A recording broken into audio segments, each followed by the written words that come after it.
6 o'clock. Good morning, live from the Circus Sports at the Mint Kentucky Downs studio. I'm Justin Hawkins. Day one of tampering in NFL free agencies in the books, and it did not disappoint as a flurry of moves were made across the NFL landscape. For the Titans, general manager Mike Borgonzi and his staff agreed to terms with 9 players, 7 of which have connections with Borgonzi, head coach Robert Saleh, or offensive coordinator Brian Dable. On offense, the Titans have the new backup quarterback as they agreed to former Bills quarterback Mitch Trubisky on a 2-year, $10.5 million deal with $6.825 million guaranteed. They have a new tight end and former Giant Daniel Bellinger agreeing to a 3-year, $24 million deal. New wide receiver and former Giant wideout Juan'Dale Robinson on a 4-year, $78 million deal with $38 million in guaranteed money.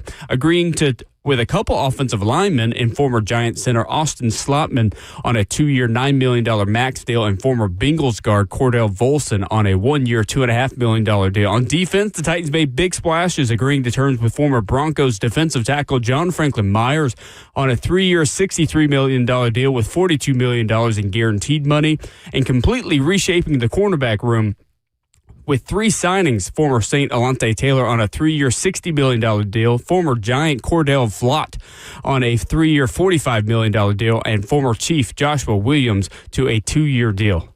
Day 2 is today. For all your foundation repair and waterproofing needs, you got to go to USSTN.com. Breaking news at once on your home for the Titans and Vols. This is 104.5 The Zone.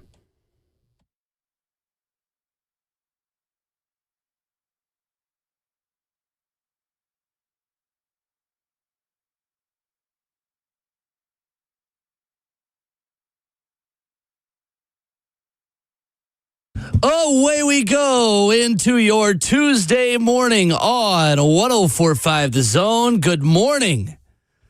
The Titans spent a lot of money yesterday, and there is a big free agent class already coming to Nashville with just about 20 hours in to NFL free agency 2026. We take your phone calls at 615-737-1045. Your comments on 1045 The Zone TV, Facebook Live, YouTube, Twitter, or Twitch. 3 corners, a wide receiver, a tight end, a defensive lineman, a center, a guard, a backup quarterback, and who knows what else today. Ramon Foster, good morning. Good morning, man. Welcome to, I guess yesterday was Christmas, so today is actually day after you unwrap all the gifts. We discuss what we got. We call our friends, hey, what did you guys get? Like, that's what we're doing today. So, yeah, just breaking down, man. Good haul by the Titans yesterday as well. Fascinating approach to what this offseason could look like, and still there's so much flexibility with what the draft can mean for the squad as well. I said it before the show started. First of all, happy birthday to Justin Hawkins, the man behind the glass. You're so The kind. Titans got you a lot of gifts yesterday. They sure did. Oh, my goodness. Are you I'm thrilled. I can't wait to unwrap all of them. All these new toys to play with. Well, never. I'm not gonna make that joke. I'll tell you guys off air. Well, it's awesome that you celebrate humans being brought to you like that. Huh? Exactly. I appreciate Humans that. Oh, okay. Yeah, that was awesome. Didn't mean it like that, but No, he said it like that. He was just like, "Thank you for bringing me all the bodies," and I'm just like, "Yeah, Got all these toys to play with now. you do."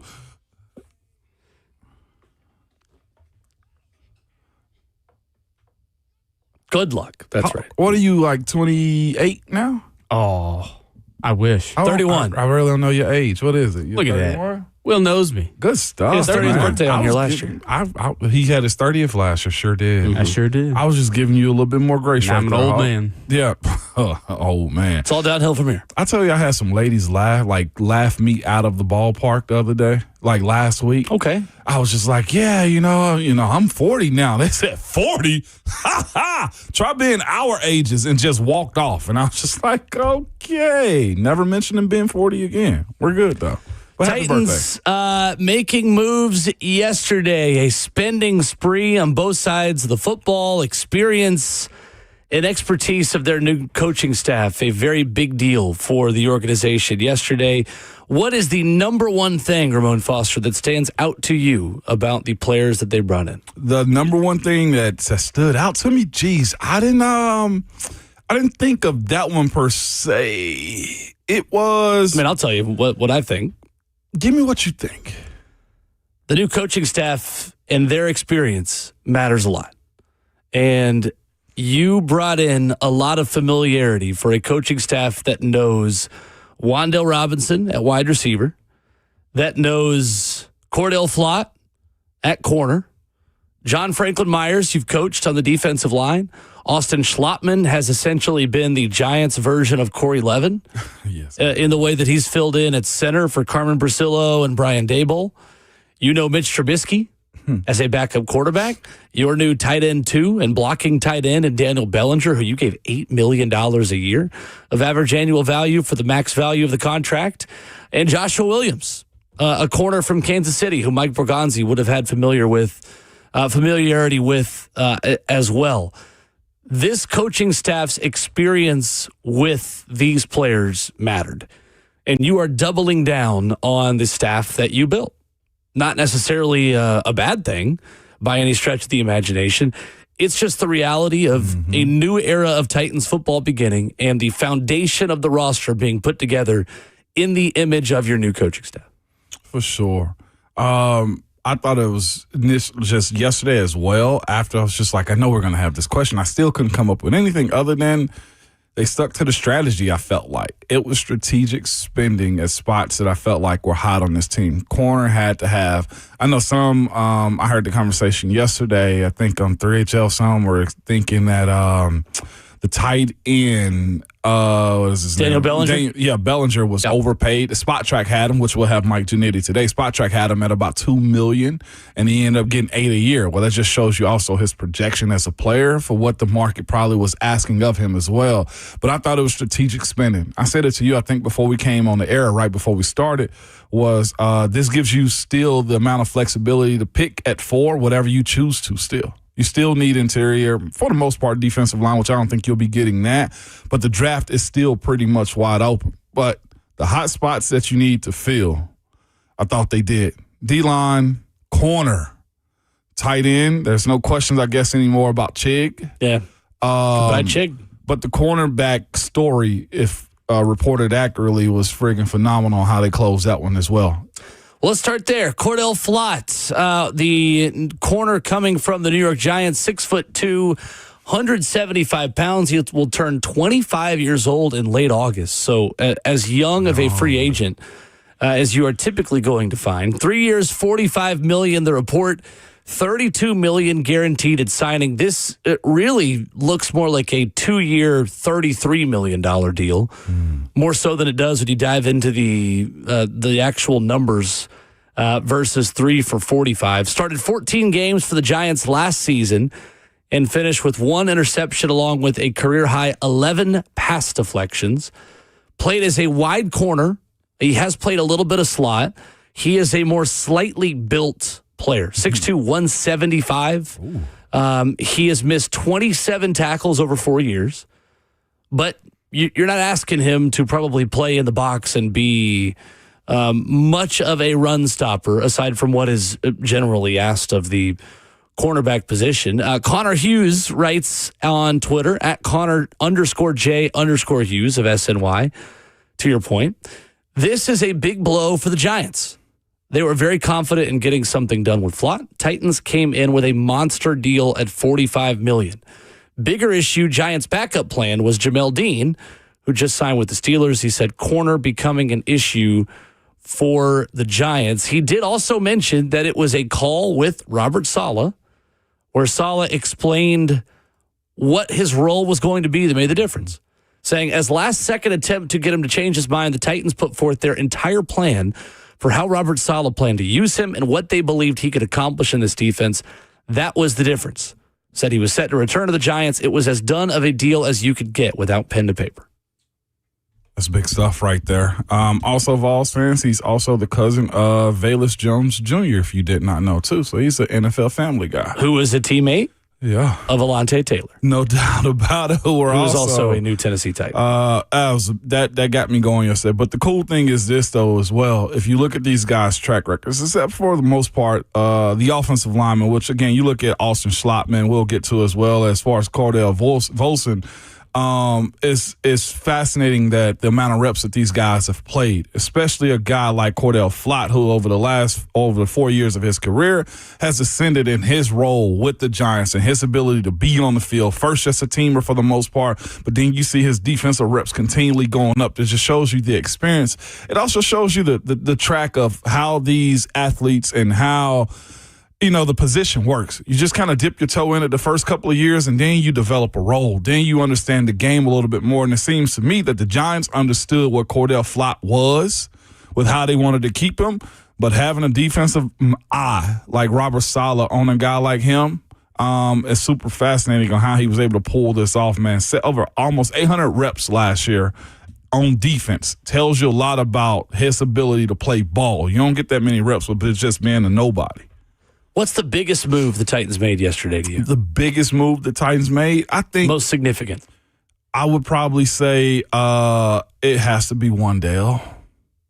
Personally, just offensively, you needed a weapon. Wide receiver Juan'Dale Robinson. Yes, wide receiver Juan'Dale Robinson. I think that position in itself needed to be filled, and not just that. We'll play some audio from Steve Smith Sr. In a little bit. I'm sure that breaks down what he means to an offense, how he can be a game wrecker if you allow him to be. But it also opens up other avenues for other weapons offensively. That's what I felt like this team needed. And the price was appropriate.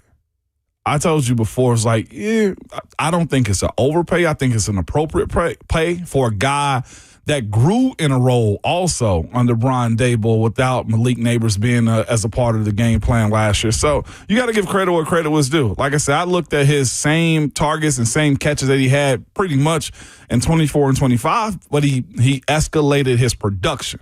Now, Daboll probably sees that as an opportunity. Brian Daboll, the offensive coordinator, probably sees that as an opportunity to really lean on him in this offense to have a go-to guy. 615-737-1045. We will hear that audio from Steve Smith Sr. when we come back. One big thing on every new Tennessee Titan, including what an NFL legend has to say and why he likes new Titans wide receiver Juan'Dale Robinson. Live for the 104.5 The Zone Circus Sports Studio, Kentucky's largest sports book. Can now be found at Circus Sports at Kentucky Downs. Much more on the Titans free agent class after this.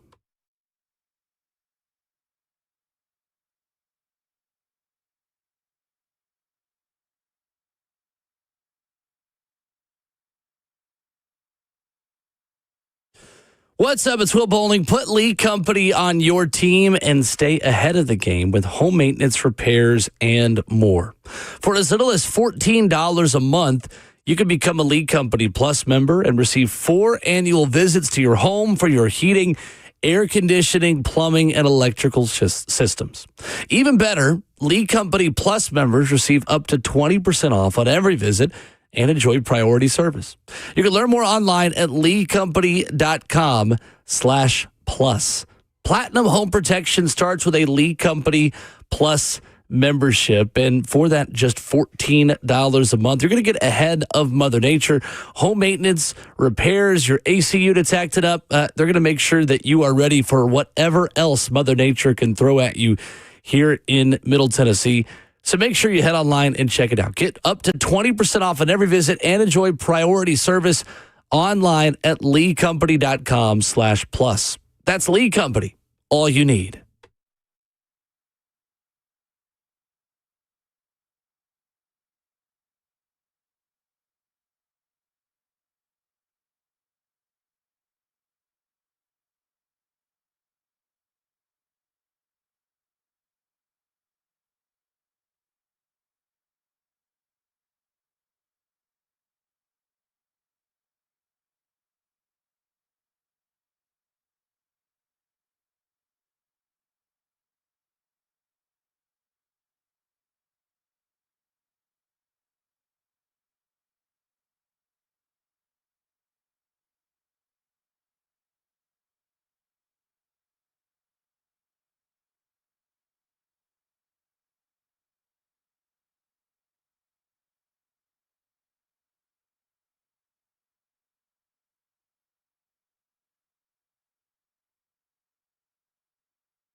Well, the Tennessee Titans made some moves yesterday. And we got a lot of time to talk about it with you. 615-737-1045 is our number. We stream the show live for you on 1045 The Zone TV, Facebook Live, YouTube, Twitter, or Twitch.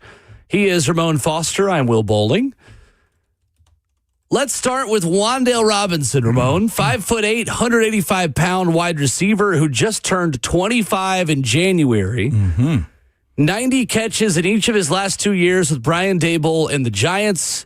He had 140 targets as well each of the last 2 seasons in 2024 and 2025. 41% of his 185 receptions resulted in first downs. That from ESPN's Teron Davenport. 1,014 receiving yards in 25, 96.7 passer rating when targeted. He was 7th in the NFL in targets and 13th in yards. What do you like about this deal specifically? Is the amount of money paid out. This is still very much a prove-it deal to me with what he's been asked to do. He's primarily a slot player. I know he can move all around the formation and stuff like that, but that's going to be his role, to break down the middle of the field. You look at the way this contract is somewhat structured. Like, if we go look at, of course, Alec Pierce's deal, right, and just how his deal unfolded. I'm trying to find the exact numbers. It's $100+ million. Oh yeah, with 80 guaranteed. So he's 114 with 80 guaranteed. Not necessarily the number that he got, right? In comparison to Juan'Dale Robinson, but he got a 80 of that guaranteed of the 114. You look at the way they set up Juan'Dale Robinson's deal. It's $78 million with 38 guaranteed. There's still $40 million of money left on that's not guaranteed. If he hits, cool, you get more of it. If he doesn't hit, then you can relieve yourself of him and of that contract, or say to yourself, the role that he was brought in to pay wasn't wide receiver 1 money. This is 4 years with $38 million spread over the life of it. I mean, that's a steal to me, and I like the way they kind of set that up. I thought the deals yesterday, for the most part, showed you what the importance of the guys that they brought in. Not saying Juan'Dale won't play a big role for this team, because I definitely think he is. He's probably one of the best weapons already for the offensive side of the ball, and how he set that up. But you didn't overpay for a guy, and we both listened to Steve Smith Sr.'s audio, that is specifically for a smaller role. Like, he mentioned it too, like the field stretchers, your George Pickens, your Alec Pierces, you name them, you pay for those down the field guys. I'd even say Calvin Ridley benefited from being a stretch to field type of dude. Those dudes are exciting. Randy Moss, for years, we speak about those types of dudes. AJ Grant, I can name them all. But for Juan'Dale's, like, look at the money structure of it. This is a smart deal. This is a big deal for Juan'Dale, and this still gives you flexibility as far as the offensive signings this year as well, too. I personally am on board with this one more so than I ever was before, with what he can bring to this offense, especially when it comes to moving chains and getting open. Because I don't know if there's anybody that can get open like he can offensively currently on this roster. Mike Giannini of Spot Track is going to join us at 9:20 this morning at spottrack.com, SPOTRAC.com. He's got Juan'Dale Robinson with a cap hit of $11.2 million this season and $20.7 million in 2027. There was some discrepancy out there on how much this deal really was worth, and he's got it at 4 years, $70 million. Which is what Diana Rossini had as well. 4 years, 70, even still, that's a steal right 38 there. Guaranteed of that 70. It still feels like, hey, prove it to us that you're going to get all 70 or 78 of this contract. But he's a weapon immediately, I think, for Cam. And a problem, I feel like, in the slot for more teams as well. Because you don't get paid this unless you're a problem. You mentioned a couple times the Steve Smith Sr. evaluation of Juan'Dale Robinson. Steve Smith is a fan, and he likes Juan'Dale not only for just a new team in free agency, but specifically for this team in this system, and he explained why on YouTube. What's up? It's Will Bowling. Put Lee Company on. That is me. Shout out Lee Company. Excels at finding spots in the defense. He's always sneaking behind the defense somehow, some way, behind the defenders, as well as anyone in this class. We're talking about in this class, you got Rashid Shaheed. You have Mike Evans. You have Alec Pierce, but you don't have a guy who is sneaking behind the defense and just getting out, just leveraging and getting behind the blind spot of the defender, man. And he gets north really fast. When he gets the ball in his hands, it's no dancing. He's not trying to juke everybody, man. He gets north, and I think ideally he fits in a timed-based offense. Yes. Right? That's on timing, where it allows you to run that lookie, run that pivot route, and all of a sudden, put his foot in the ground and get north. So Commanders, New Orleans, Minnesota, but, man, I tell you, this is a place where Tennessee, San Francisco, those two places where he can really excel and help the offense because they're in need, but he's not a guy that's going to command a lot of coverage. And that's one of the things that he does so well. He doesn't command a lot of coverage, but you find out the hard way that you probably need to put somebody on him because he can get behind the defense and make you pay very quickly. Great point. Getting behind the defense, making you pay. That's the MO on Juan'Dale Robinson. No doubt. If you look at his tape, that's essentially how he's getting open. Now, here's the other part as well, getting the protection to make sure that Cam can get him the ball behind the coverages is also going to play a part too, because that is his role. But here's the other part of it as well. Like when Steve Smith Sr. gives up those routes that he's running like a lookie, something that's real quick, something that's quicking out, he can also just be a dink and dunk guy as well. He doesn't necessarily have to just be hey, we got to give him time and get behind the defense. No, he's played the sideline. Looking at his Jets tape, he plays the sideline. He plays over the middle. He'll play underneath. He'll give you a 5-yard stop. And that's why I think, to hearing Steve Smith Sr. say that, as far as you don't have to cover him, but eventually you'll see him just waste away your defense and continually move the chains. That's the type of guy he is. I don't want to call him a surprise guy like, oh, look at here. But he's a weapon that teams will probably try to find, to your point, a threat on the outside. And next thing you know, he's cooking you down the seam. Like Jamison, when he was in the game, had a good rapport from time to time. And too. Russell Wilson. Russell Wilson is really the one who unlocked his vertical ability. Yeah. And his ability to get in the seam and make tough catches and just be dynamic. To me, he improves Cam Ward's 10 to 20-yard passing. He is not someone that's going to totally take the top off the defense. He's also not a drag route merchant. He's not just going to catch these 4 or 5-yard routes and then get upfield and run. He's kind of between those two archetypes. He's not Alec Pierce. He's not Chimere Dike. He's a 10 to 20-yard intermediate route guy that is going to run really good deep crosses, that's going to run good corner routes, that's going to run those digs to the outside.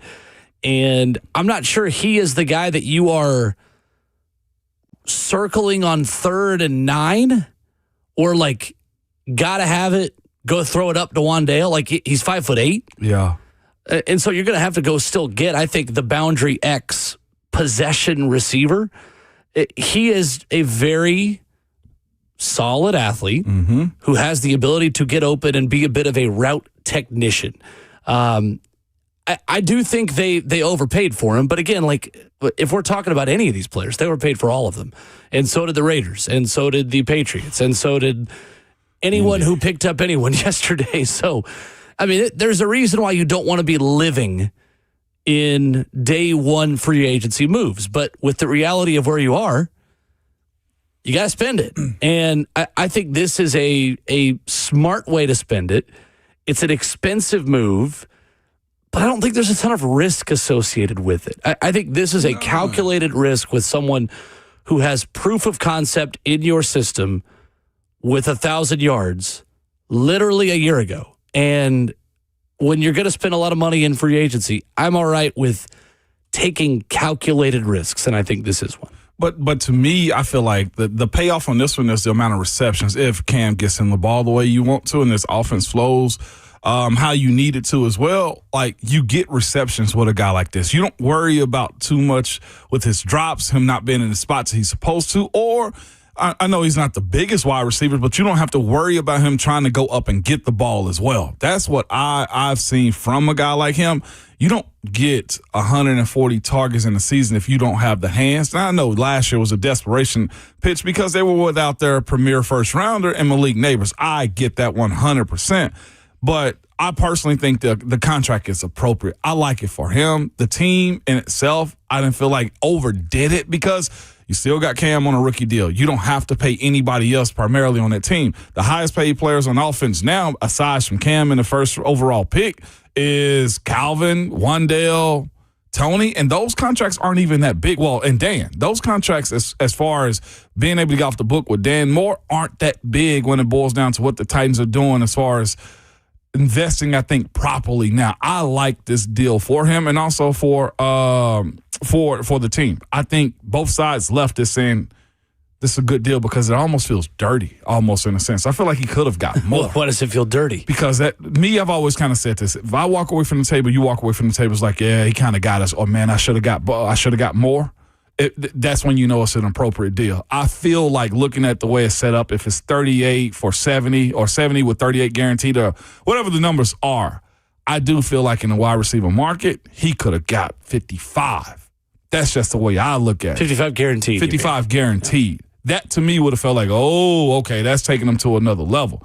But if we look at it, 2 for $38 million, that really ain't a lot in today's NFL for a wide receiver. So you think the deal is more 2 years for 38, more so than it is 4 years for 78? Absolutely. And if he makes it to a 3-year on this one, that's a bonus. At the most I see this deal being is probably about 3 years. So if you tell him in 3 years, $38 million, I think most people will cook and eat with that one.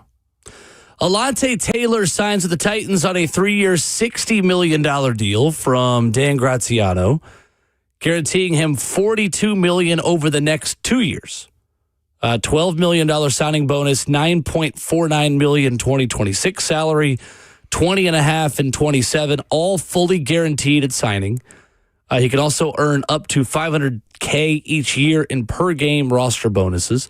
Alontae Taylor is a really different type from Cordell Flott on the other side of this defense.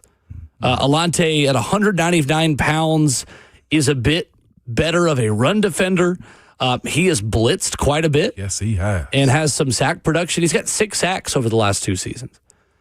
Last season, Alontae Taylor was more of a slot. In 2024, he played wide corner. My guess is if you're making $20 million, you are coming here to be a wide corner. Yeah. And Marcus Harris, I would say, is penciled in as your slot corner today. 605 snaps at wide corner for him in 2024, 358 at slot. You have options. He is a chess piece that can move around. We have talked about this deal, Ramon, for months. And this is one that I think made a lot of sense, not only because of his production, experience, the fact that he just had the best season of his NFL career in 2025. He fits the Titans type. And the Titans front office, led by Mike Bergonzi, has been very consistent on the kinds of corners they like. They like long, fast corners. And Alontae Taylor, Ramon, is a long, fast corner. Yes, he is. Absolutely love Alontae, man.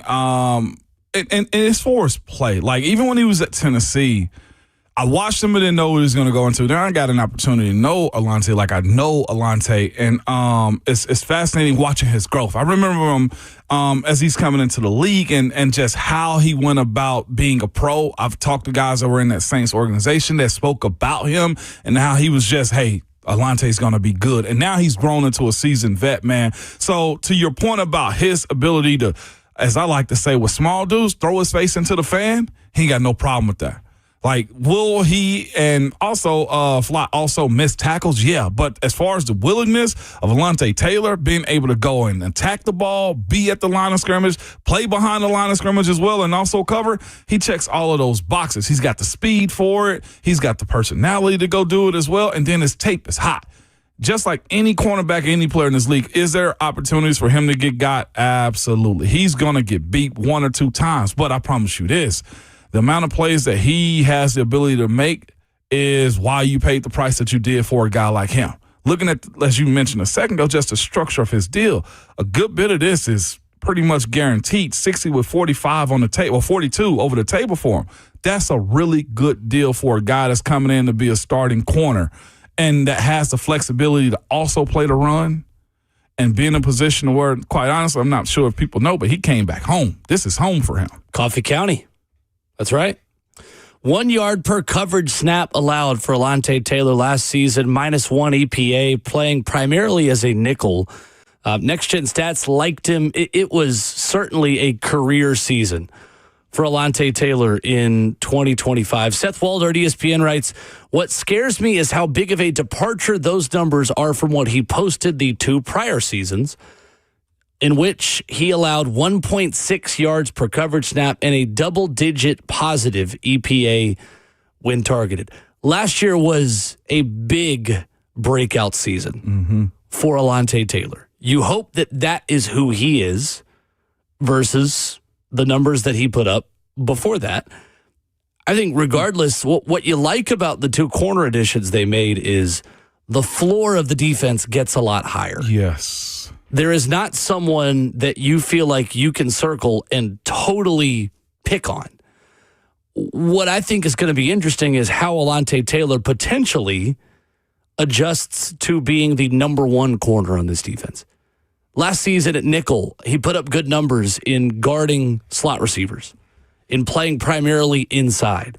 How does he fare with if, and again, we haven't talked to the organization about this. We don't know exactly what the vision is, but Ramona, is it fair to say that he is the number 1 corner on this defense? Yeah, it is. I think it is too. So what happens when you're going up against Nico Collins? When you're matched up with, heck, I would say somebody in Jacksonville, but they may trade Brian Thomas Jr. now. So when you match up with Jacoby Myers, when you match up with Alec Pierce in Indy, we'll see. I think that's an interesting one. That and Flott together surprised me a little bit. Yeah. But that's a lot of money to spend on 2 corners. And I'm not mad about it, but that did surprise me a little bit how much they invested in the cornerback position with their 1 and 2. But to your point, he's played outside as well. Like just expanding his role. And the other part of it too is this. Like you got to find guys in this position that can cover. I feel like in that cover position, if Alontae can cover the slot guys, which is usually more quick, more shifty, going through traffic per se, like having the ability to run down the field, and he's got good speed. Like whether you're going against Brian Thomas Jr. or, like you said, Alec Pierce moving forward or Nico Collins, if coverage is his thing, then I think he's good at it. Like being more savvy and watching the tape, I feel like is the differences when it comes down to playing outside versus in. I'm not a corner, never been a day in my life, okay? But when you're a pro, and especially when you're assuming this role and being paid to do more, the appropriate guys do step up. I'm not mad if he's asked to go outside or if he does have to bump back in. The cool part for me, too, is just looking at his tape and the stat line in 25 is, to your point about his flexibility. This dude's got, 44 rush snaps on his tape, like blitzing, whether it be out of the nickel position or coming out wide. Like, he's multifaceted in his game, and I like that for Robert Saleh and his defense because, again, the more unpredictable you can be defensively, the better you are as a team, I feel. And I think Titans fans who don't know Alontae as personally yet, you're going to love him off the field and on the field. Yeah, you will. I think he's a good guy for the locker room and a good leader for a defense that desperately needs more leadership, not just named Jeffrey Simmons. That's not a slight at Jeff. Jeff just needs help. And Jeff got a lot of help yesterday. He did. 615-737-1045. A stat you're going to love about new defensive lineman John Franklin Myers. We'll tell you what that is when we come back after this.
Wrapping up hour one and open for your thoughts on 104.5 The Zone to what you like about day one of Titans free agency.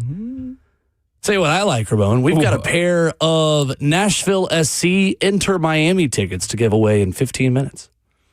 I'm here for it. It's been a good time watching the CONCACAF boys. Champions Cup tomorrow night at Geodis. Nashville hosting Lionel Messi and Miami. Unbeaten so far this season.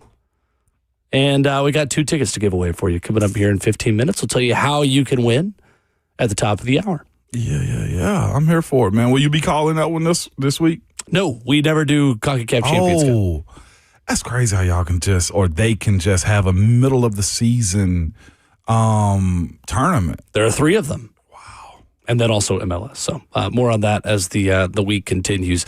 Nate Tice of Yahoo, at Nate_Tice yesterday. There were 8 defensive tackles to record a pressure rate of at least 10% and a stop rate of at least 5% in 2025 with a minimum of 400 snaps. The Titans now have a quarter of them. Jeffrey Simmons and John Franklin Myers.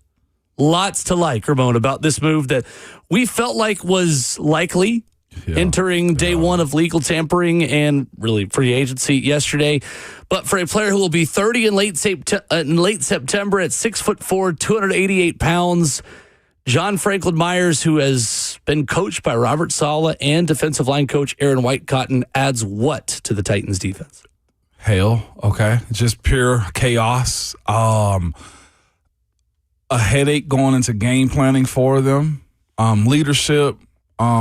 Just a lot of the things that you want out of a defensive line. I would say this, a lot of things you want out of a penetrating defensive line, like a 4-3 with John Franklin Myers and Jeffrey Simmons. They both will be, pick one. It's the way you got to look at it. Your interior offensive line needs to be set if you're looking at those 2 guys. And not just that, your tackles need to be able to hold up as well, because now, especially with Jeff and his body transformation, Jeff can line up outside. Like, you can go heavy. You can hold the edges against these types of teams that you'll see. It becomes, a pure headache on game day because the motors that both of these guys possess. This, to me, is a younger version of the Nico and Jeff, almost in a sense. The Nico Ultra and Jeffrey Simmons, when they both were playing here, Jeff's trying to grow up. Now you got Jeff in his bag and John Franklin Myers in his as well.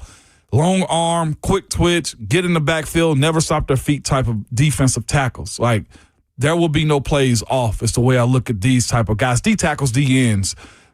The flexibility of them both is, if you think you are game planning for one side of the ball, you just got to, identify them each and every play and worry about where they are. Good against the run. Very good at the pass game as well. I mean, John Franklin Myers had 8 sacks last year? 7.5. 7.5? I don't give him 8. We round up around here.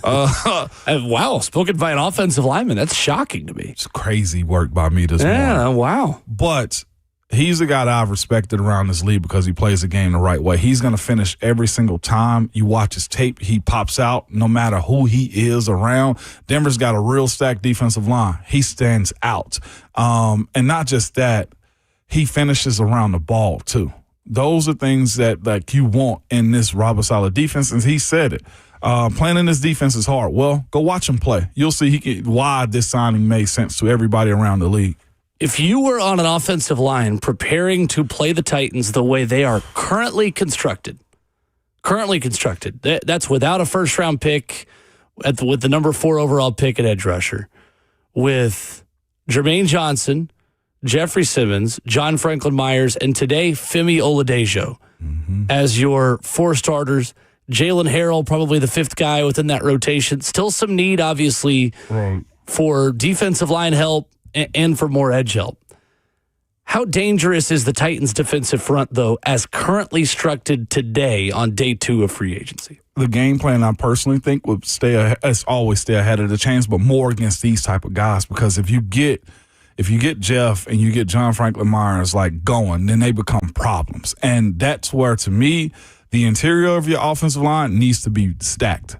I know I'm not dismissing Femi Oladejo or anybody else, Jermaine Johnson as well, But the way I look at those two guys is staying ahead of the chains is crucial for this reason. If they ever get an opportunity to pin their ears back and go after you, it's a wrap, or at least it's penetration. The ball is probably going to come out quickly. And the other part, too, is I'm telling myself, if I'm game planning against them, to close my eyes on this one, I'm saying to myself, if I'm game planning against them, I got to set square to the line of scrimmage. I got to see them. I got to meet them with my arms and my attributes as well. Am I going to get pushed back? Yeah, but as soon as I get an opportunity to anchor, I have to, because they're not going to stop their feet. And if I do anchor, I got to be able to pivot, because Jeff has shown on his tape that he can go left or right at the snap of a finger, and John Franklin Myers will just run through you or just ooze off of you and go left or right too. The other part is those dudes are smart rushers. If they can't get to you, they'll jump, and when they jump, I dump. That's the way I'm square to the line of scrimmage. I'm thinking be strong and don't give up much room, especially against dudes that penetrate the way they do. We're going to talk more about the offensive linemen here in a few minutes, so we'll get to them last. We'll save the best for last. Of course. On the offensive lineman the Titans signed yesterday. You might have missed it last night. Joshua Williams, the last addition, 6'3", 193 pounds, a 26-year-old corner who will be 27 in October, signing a 2-year deal with the Titans. 65 regular season appearances and 12 starts for Williams in 4 seasons. He also has appeared in 10 postseason games and 3 Super Bowls for Kansas City. Last season, not used as much. Only 17 defensive snaps, 68.3 coverage grade with 4 pass breakups, over 282 coverage snaps in 2024. At worst, he is depth behind Cordell Flott and Alontae Taylor. To me, I see Joshua Williams as cornerback 4 as the roster is currently constructed today. So your top 4 corners, 3 out of the 4 of them weren't here when we started our show yesterday, are now Alontae Taylor, Cordell Flott, Marcus Harris, going into his 2nd season at Cal, day 3 draft pick, and then Joshua Williams being the 4th one. Well, it's crazy, though, too, because they make a lot of fuss about this. But all of these corners that they've signed are hovering right at 200 pounds or less. I think they went with flight. I think they went with speed. I think they went with rangy. They're always going to want speed. Yep. If you look at Joshua Williams, he's sitting at 6'3", 195. I guess is probably where he's holding his weight at. They went for speed and coverage. That is one thing that was brought up when it comes down to Robert Saleh's defense is the back end, being able to cover, because there's so much emphasis put on the front 7 and their ability to get home. But we know, and everybody speaks this language, but rush and coverage works together. If you ain't got guys on the back end that can cover, there's not much you can do as far as the rush and the quarterback holding onto the ball, too. That's why I like these signs. I don't know a ton about Joshua Williams other than the fact that Mike Bergonzi knows him because he's probably part of the crew that brought him into Kansas City as well. From Fayetteville State College? Sure. Never even heard of it. Shout out. Fayetteville State. There you go. 615-737-1045 is our number. Nashville SC tickets against Miami. We got those for you coming up. Plus, what is the state of the Titans at center? And where do you find the balance between competition, between what looks like today, 2 players, and chemistry with your quarterback, Cam Ward? We'll talk about that next.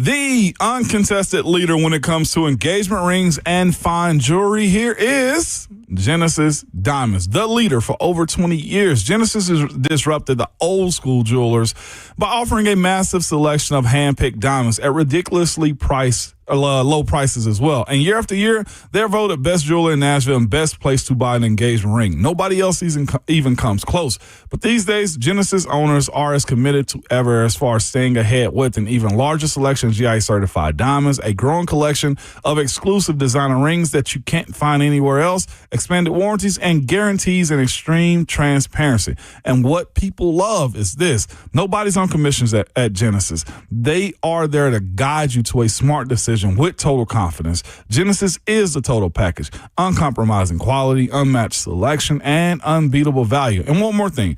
If you are looking for a luxury Rolex watch, also, Genesis has cornered the market with a massive selection of pristine, just like new, pre-owned Rolex timepieces. All the popular models, they have them, all right? So for that special occasion this year, trust my friends and the real experts at Nashville's own Genesis Diamonds.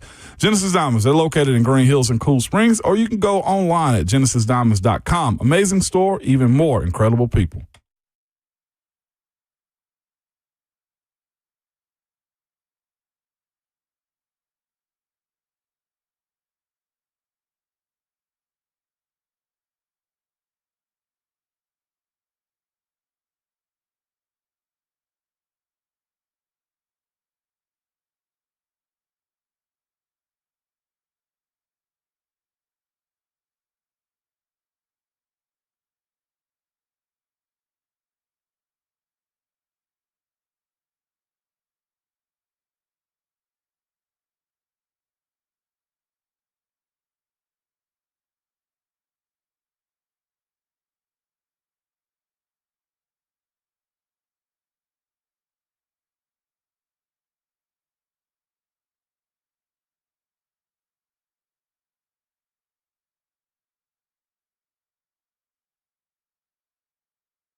7:02, good morning, live from the Circus Sports at the Mid-Kentucky Downs studio. I'm Justin Hawkins. Day one of legal tampering in NFL free agencies in the books, and it did not disappoint as a flurry of moves across the NFL landscape were made. For the Titans general manager Mike Borgonzi and his staff went to work agreeing to terms with 9 different players, 7 of which have connections with Borgonzi, head coach Robert Saleh, or offensive coordinator Brian Dable. On the offensive side of the ball, the Titans have the new backup quarterback agreeing to terms with former Bills quarterback Mitch Trubisky on a 2-year, $10.5 million deal. $6.825 million of it is guaranteed.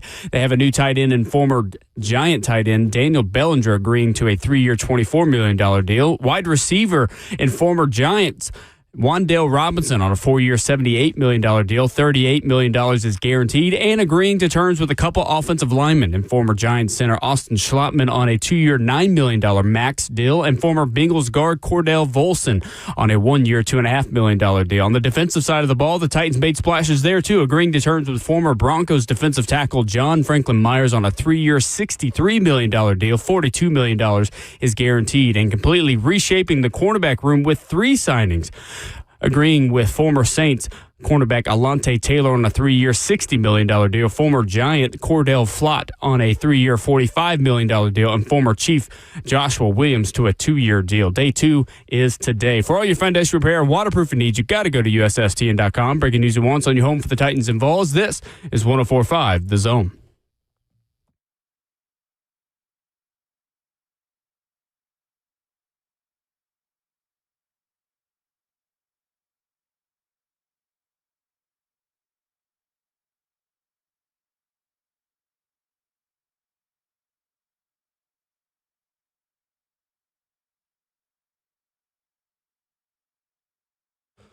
Seven a.m. at hour number 2, getting started on Ramon and Will. Glad you're with us on a busy morning in Music City.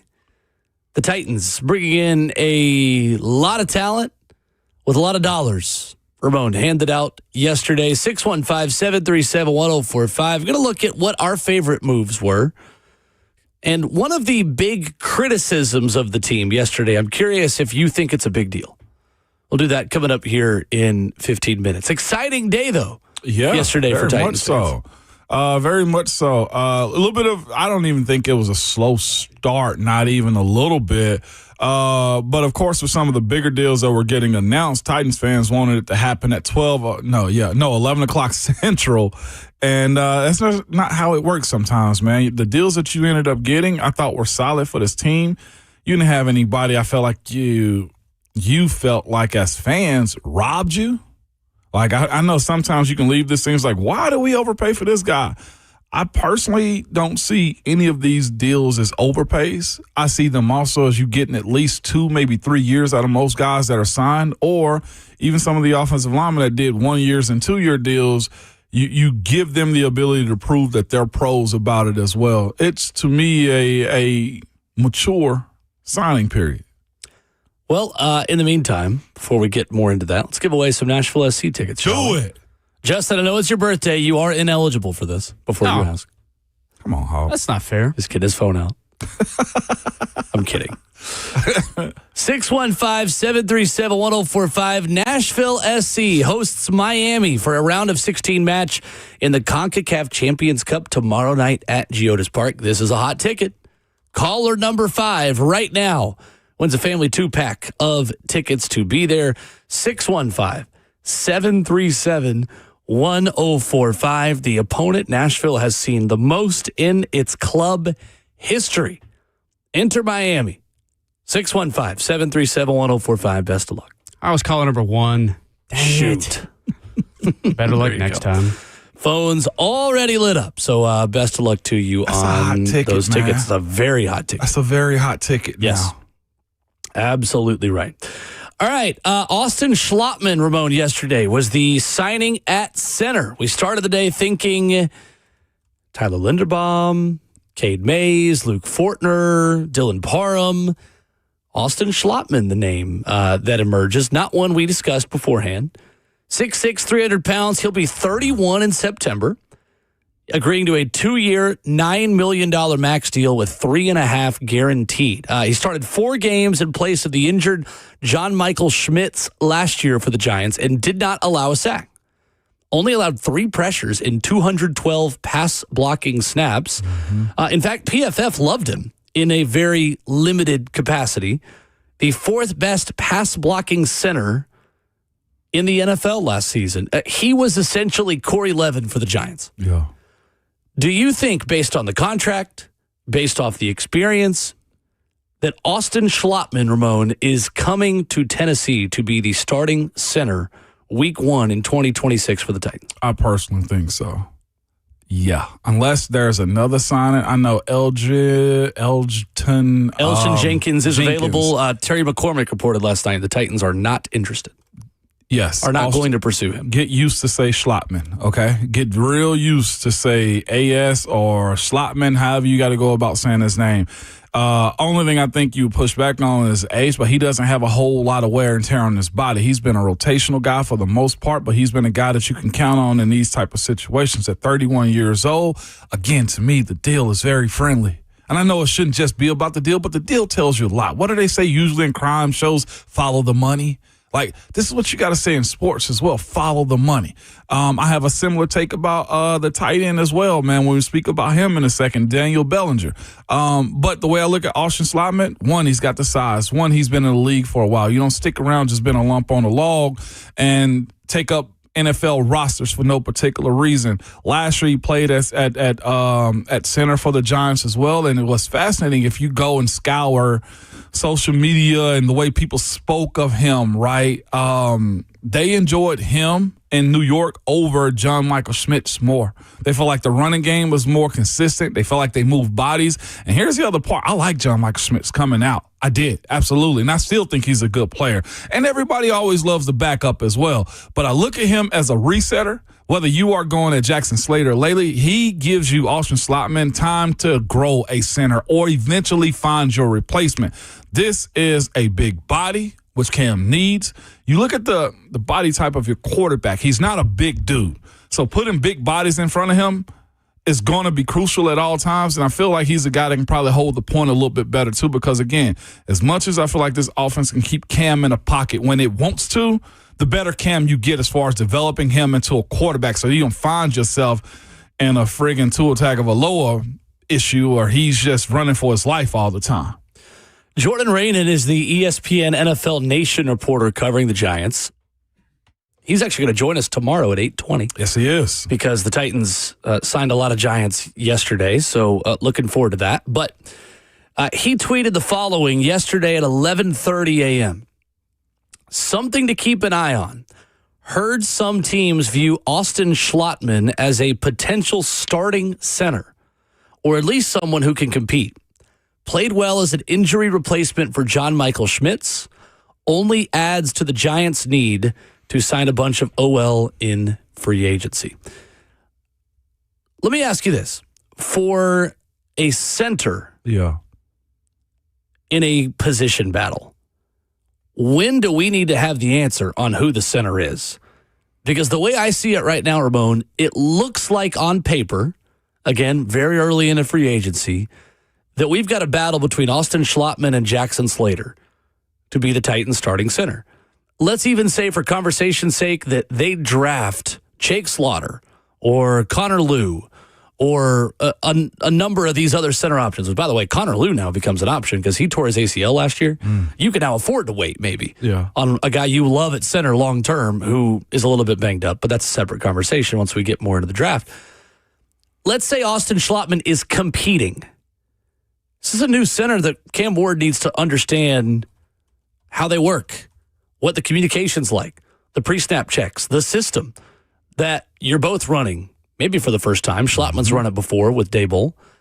When does Tennessee and the Titans need to have a bona fide starting center answer? No later than minicamp, but I think you get it opening up for OTAs. You don't play around with the center position, in my opinion. Because this isn't like tackle where, like, years past, Dylan Radins and Nicholas Petit-Frere are battling at tackle. Like, Austin Schlottman or Jackson Slater's chemistry with Cam Ward is critical here. 100%. This is I would, if it's a competition and we're judging it and coaches aren't trying to say who the starter is, I say by minicamp, because by the time you break from minicamp going into the summer, one, we'll probably see the amount of reps that Austin Schlottman has gotten, who's number one each and every day when it comes down to practice reps, who Cam is doing pre-practice snaps with. Like, we see these answers. The teams just won't tell us those answers as well. And let's call it what it is as well. Like, if we look at follow the money, right? This is a 2-year, $9 million deal with 3.5. Like, that is middle of the road starter in the reserve role type of money right there. Like, this is interim starter money for a guy that's never been put in this position as a day one starter. You can't just give that to him off top as far as like $8 million when he's never been in this position. I view this is Austin Schlottman's job. Now, will there be some sort of competition? Absolutely, because they got to give Jackson Slater reps. They got to make it seem and create competition amongst his team. But, Will, I view this is his job. And I hate to put it that way, but when you look at, one, the age, no sense in playing around. He should understand what it is. And he's also coming from the same system that Brian Dable was a part of. He knows this guy. I would say I ain't going to be foolish and try to play it up like it's a competition. Sure. But if I'm Jackson Slater, it pushes him. These type of situations are set up for these moments. I honestly want to see what you're made of. Will you beat him? If he does beat him, you're not really mad at the $3.5 million that you're giving him, because you can cut him right after this year. That would be the most ideal thing. I just don't see it happening, no, especially if he's in a position to be Cam's number one snapper walking out there for OTAs. I'll be honest, after seeing the Tyler Linderbaum deal yesterday coming in at 3 years, $81 million and $27 million per year, I don't hate the plan for the Titans. I'm okay with not getting in on the Tyler Linderbaum at $27 million a year. The floor has been raised. Well, the ceiling's been raised. I mean, I don't know if Tyler Linderbaum's the floor. I think he is a very high lofted ceiling. he by himself by a mile. Yes, he is. By a mile. I'm going to sound like a hater. I didn't think he was that much better than Creed Humphrey. Well, I mean, most people don't think he's better than Creed Humphrey. A fool and his money is soon to part. Just the value of it. Creed Humphrey hasn't hit the open market. I know, but like, even still, you just got to say no at some point. Like, I'm happy for all my interior offensive linemen is what I would say. He's getting double per year what Connor McGovern got from the Bills. I don't want to call. Yeah, I see a comment say this is ridiculous. I don't want to call it ridiculous, but I've just never seen this. Like, I think it's ridiculous when quarterbacks went from 18 million to like 27 to 30. He was like, what in the world? Like, he's not even all pro yet. If you're gonna overpay for people, overpay for big people. It's a good rule to live by. It's only a 3-year deal. I know. You're supposed to lock him up for 5. It's really interesting. I know. It's an interesting case study in how to build a team. Like, which Davis it is right now is operating like his pops. Tom Brady's acting like Tom. Oh, he's part owner. He's very out front. I mean, people act like he's the GM. John Spytek is the GM. But, yeah, no, they threw some major money around yesterday. Get paid. Major money around get yesterday. paid. Yeah. 615-737-1045 is how you jump in. Justin, who got the NSC tickets? It was Michael Sissenboth. Michael. Hey, Big Mike. I'll see you there, Michael. Big Mike now. It's going to be a fun one. It's going to be a very fun one. Who you taking? Coming up, what was your favorite move the Titans made yesterday? And are you concerned they leaned too much into coach experience? That's a take that's circulating on social media. We'll give our thoughts to it next.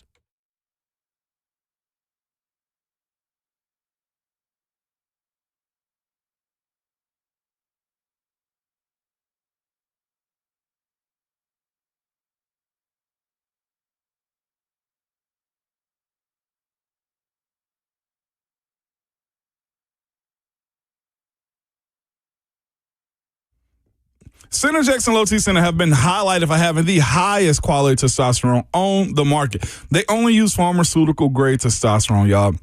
Never compounded testosterone, so you know what's going in your body. So don't settle for compounded mystery testosterone. Go with the safer, smoother TRT with real human providers. And yes, I do mean real human providers. You see people, doctors, physicians that administer you your TRT whenever you need it, if you choose to go there, man. And here's the thing about it. Synergex and Low T Center, they dose their TRT more frequently than other clinics to make sure your testosterone levels are always optimal and don't dip below the baseline that you need and that they set for you as well. This keeps your TRT smooth and keeps side effects in check. They also stay on top of your health with regular medical testing so that they can make sure that your TRT is always safe. They have professionals in hormone therapy, not just some fly-by-night, somebody got a certificate and now they can administer it to you. Absolutely not, man. For a company that you can trust, man, I'm telling you, Low T Center is the best place that you can go. Or you can go to the website at getmyhealthfix.com. That's getmyhealthfix.com.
Ramon Will continues on 104.5 The Zone and on 104.5 The Zone TV, Facebook Live, YouTube, Twitter, or Twitch. 615-737-1045 on day 2 of legal tampering and NFL free agency. Ramon, what was your favorite move the Titans made yesterday? John Franklin Myers, I think more than anything, for defense and offensively, Juan'Dale. I do like the Juan'Dale move more than I think others do when you boil down what he can bring to it. So I'm personally choosing Juan'Dale on this one. I think it's a start in the right direction for trying to settle this offense. So scrap JMF, John Franklin Myers. JFM.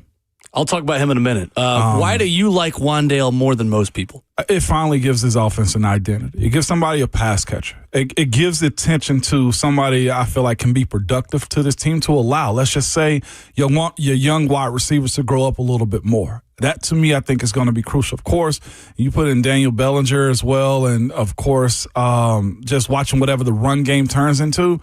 Cam now, in my personal opinion, has valid options. A guy that's a sure catcher when the ball comes his direction. We're talking about 140 targets, 90-plus catches on the year. Says a lot about his ability to bring the football in and carry the chains moving forward. When you have a dude like him that can get behind the defense, I think it allows the underneath stuff, which Cam can be good at, to grow even more so. I know a lot of people probably want the big-time signing, your Michael Pittman Jr.'s in a trade, or your Alec Pierce down the field. I think Juan'Dale is a big-time signing. He can't, yeah, and that's the way I feel about this one. If you are in the business of making sure that your quarterback grows up, he's got weapons to mature. Again, I'm watching the Chicago Bears model. They did all they could to help Caleb Williams strategically grow as a player. Now, Cam taking care of the ball, understanding this offense, and growing in his decision-making, that's on him. Sure. As far as finding him weapons, Juan'Dale satisfies it for me. Yeah, I think it's interesting because Wan'Dale Robinson was not really used as a weapon in the New York Giants offense until 2025. And didn't offer them very much. He had a lot of targets, but not too far down the field, not a very aggressive role. Russell Wilson kind of unlocked that in him a little bit, and they started using him more on vertical routes, and they started to deploy Wan'Dale Robinson the way that Liam Cohen did when he was his offensive coordinator at Kentucky. It's the deep post route that I love from Wan'Dale Robinson, and listening to a lot of people speak about him yesterday and watching kind of film breakdowns on how he can help this team, it's that area 10 to 20 yards down the middle of the field that just didn't really get used last year by the Titans offense that finally has someone who's going to live in that neighborhood. Wan'Dale Robinson is going to get you 15 to 20 yards on passing downs over the middle of the field. Was really kind of a non-existent part of the Titans offense a season ago. And that's actually the pass, Ramon, that coming out of Miami, we watched Cam Ward throw most consistently. And we said it time and time again, the best thing on film that jumps out about Cam Ward in college is 10 to 20 yards downfield on vertical routes. Well, this is a guy that can do that. That being said, he is someone you hope is your wide receiver 2 by the end of his contract. Today, he is wide receiver 1 on the Tennessee Titans. You'd love for by the end of this offseason, you feel like he's a 1A or 1B with someone that you are able to draft. And I think now, after yesterday, they addressed a lot of their needs on defense. Now it's the offense that needs a little more help. Yeah. Because you still need another wide receiver. Probably you need a wide receiver 2. You need probably a running back still. Interesting. The 4th overall pick. Really? You may need another tight end, and you need a starting right guard. Probably a backup center as well, unless you feel like Jackson Slater is your backup center. The pendulum swung yesterday from the defense having a lot of empty chairs. Yep. To now I feel pretty good about what their what their starting lineup looks like on defense. Yeah. a lot more than I feel like what their starting lineup looks like on offense. There's plenty of time to fix it. I'm not worried about it. For sure. It's just the reality of where you are so far in the process. 3 signed free agent corners, so now you got 4, plus a draft pick or 2 somewhere in that mix. And we're not counting L'Jarius Sneed as on this team. Yeah, I think he's not going to be here much longer, in our opinion. So 3 corners, 2 D linemen, including Jermaine Johnson. Still need more D linemen, but yes. Yeah, still need more D linemen. It's still need an edge. The front 4 is, while that is your best position right now, is still where you also need the most help. You know what I love about this one, though, too? I was just telling somebody, it seems like a mature signing. One thing I said about Salah's tenure and with the Jets was, that big old market, you feel pressure at all times. I don't feel like this method that they went by initially with the free agent signings was immature. I thought this was a very mature way of approaching what you needed, guys that could really fill spots for more than a year with guys that you gave numerous contracts to. Like, of course, we mentioned Austin, how you say his last name? Slotman. We mentioned him a second ago, like being a 2-year deal. You can still get one and let Jackson Slater grow up. But again, I view this as a builder, somebody that they understand how these guys work, their abilities to work with them in years past, and what they can mean for this team as well. I have 0 issues with this class so far and how they got to this point. Not even a little bit. Let's go to the phones. David is in Clarksville up first. Good morning, David. Hey, good morning, guys. How are you? We're good. Good morning. Hey, I apologize. You guys talked about this before I got off work and started listening, but one of the questions I had was, you're talking a lot about the starting center position and Slater potentially backing up the new guy for a little bit. First question was, do you think he's an option to start at right guard? And then the other question I had is just, what other moves do you think they'll make today? You think they'll go more on defense, defensive end, or you think they'll focus on offense, wide receiver, maybe sign a starting right guard, anything like that? So appreciate you guys. I'll hang up and listen. Sure. Thanks, David. I think Jackson Slater is an option to start at right guard, yeah. Yeah, I do too. And here's the other part too about Jackson. And I feel like they stated this, he's a development guy from Sacramento State. Like, you knew what you were getting yourself into when it came down to Jackson Slater as well. I think, pushing him into the lineup super fast is probably not going to be good for his career, which is why I think you brought in the Slotman and other guys as well. He still has the ability to grow. Last year was a little bit of a red shirt for him. He got some burn. This year, if he has to go in a spell, you have the ability to do that with him. He has a better understanding of the game. Coming from Sac State to the NFL is an adjustment. I think it's smart with how you go about putting guys into the lineup. The same thing can be said as well about the corner that was signed last night, Joshua Williams. He comes from Fayetteville State. Looking at his pathway with the Kansas City Chiefs, it's been a lead up to watching him grow and mature. And now you find yourself with a 2-year deal with a guy that can continually grow as a pro. Like, in certain positions, yeah, you're going to push him out. Or in certain rounds, you're going to push guys out there sooner because maybe they are developed a whole lot better. Or with guys like Jackson Slater, it's okay to give time. But here's the other part, too, and I feel about Jackson Slater. Will he have the ability to compete? Yes. But you also look at him and say, every team needs depth. You don't want one of your 5 to go down, whether it's this year, next year, or the year after, and you don't have a guy inside of the system that you watch grow up and develop that goes somewhere else. Jackson Slater, I feel like, hits a rotational role if he doesn't become a starter soon. Yeah, I think he's more likely to be competing for center than he is starting right guard. But I do think that there is a pathway to Jackson Slater playing football for the Titans in 26. Not just being on the team, but playing for the Titans this season. We'll see. As far as moves they make today, it's hard to know, obviously, because it doesn't work like, obviously, you have the positions you still need, but those deals might take longer or those markets might not be as hot. But they need an edge. They need defensive line, interior defensive line still in depth there because you just have a who's who of undrafted players right now by themselves who, yeah, you're fine with being on the team and competing, but you need bodies that have played in the interior defensive line. And I still believe you do need a starting right guard and probably another wide receiver. I would go another wide receiver, competition at guard. Elson Jenkins. Well, no, it said they're not in on that not in on one. I would also go D tackle as well. Yeah. And figuring out what you're going to do at running back if you do choose to go that route. Oh, we can't do that till last week in April, though. Jeremiah Love. I'm still not moving. Gotta love it.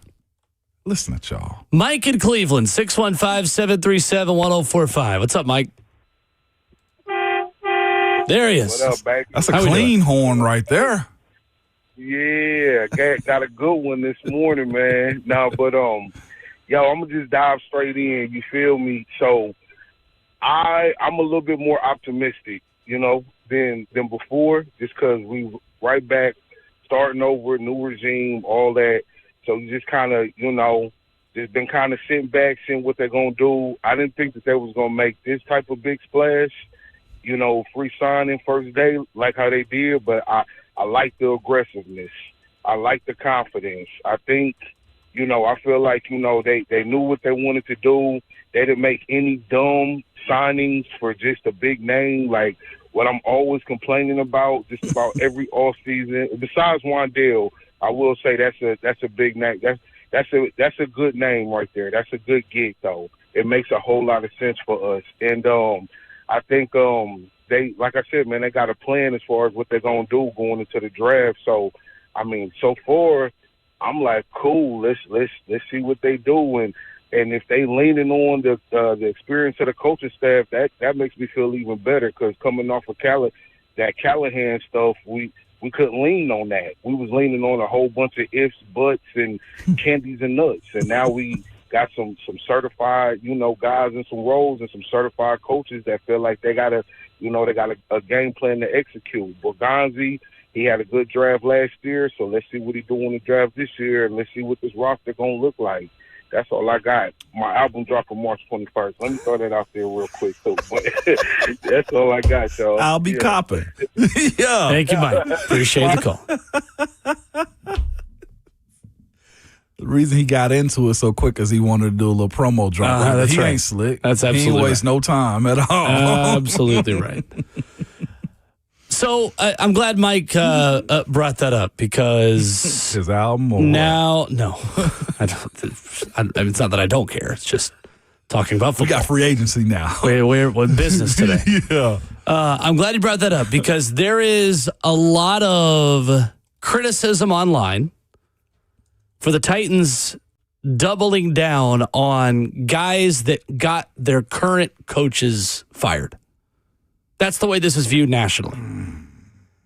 Sam Monson, our good friend from Check the Mic of the 33rd Team, who we should definitely get on to talk more about his take on this, as I look to pull it up. Hit Monson, baby. Huh? I told Chicken Hawk. We will. Monson. Wait, not yet. Chicken Hawk. We'll talk about it. But I don't know if I respond to that. he said Robert Saleh and Brian Dable have a combined 40-76-1 record as head coaches. And Tennessee's free agency game plan appears to be to reunite them with all their old players. And it's a gif of, it's a bold strategy, Cotton. Let's see how it plays out for him. There's another tweet from an account at King Dable. Brian Dable, : what if we sign the players that got me fired? How do you feel about that? I don't agree with it at all. Why not? Environment. Because I'm with you. Experience. The players that they signed weren't bad per se. Maybe the makeup of your entire team was bad. Maybe the coaches that you had in your staff coaching those said players weren't as good as you thought they were. But when you look at the body of work of these guys that they signed, if we're talking about, Austin Slotman, okay, backup center, a guy that can continually grow into a role, play well when you put him in. Also, PFF is not law, but it checks, right? You look at Juan'Dale Robinson, it checks. You look at John Franklin Myers, that checks also.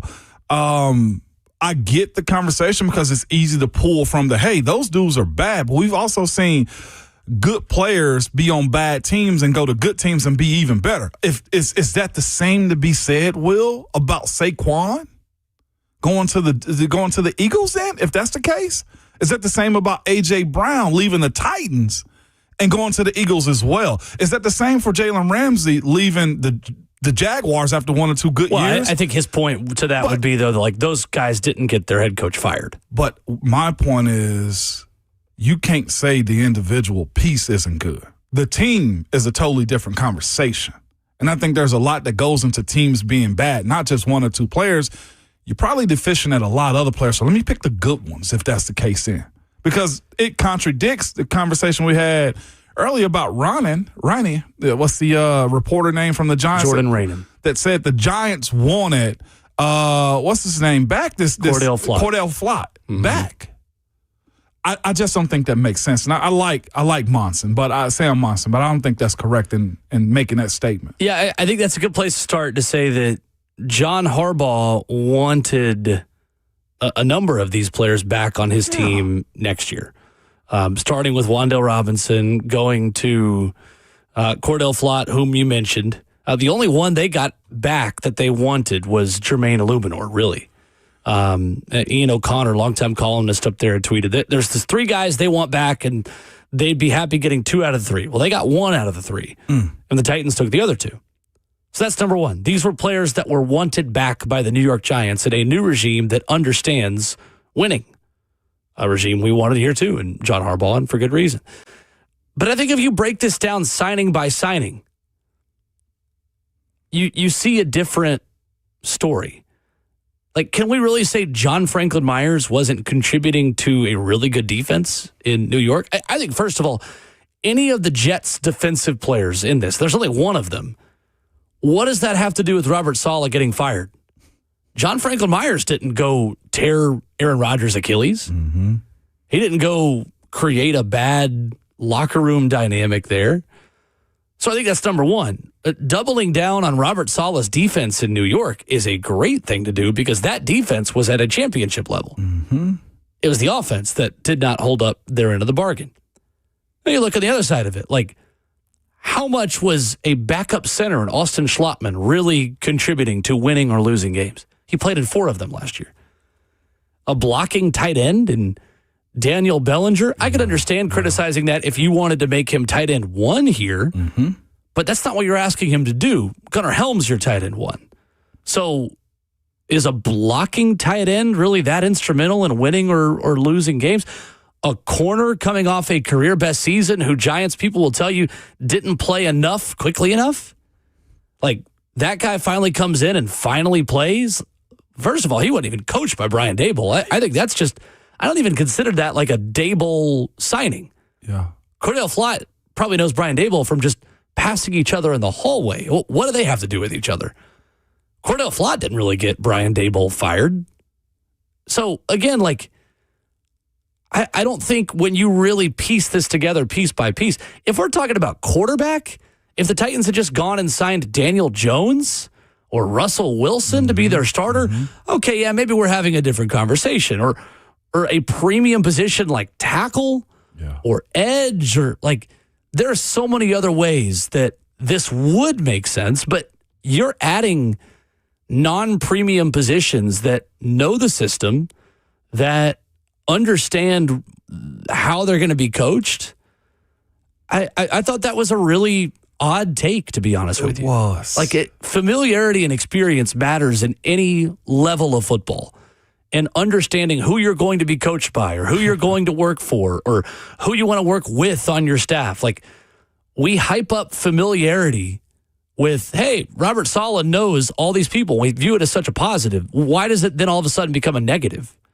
Just because the team wasn't good? You only added 3/11ths of the Giants' offense, and one of those guys was a starter.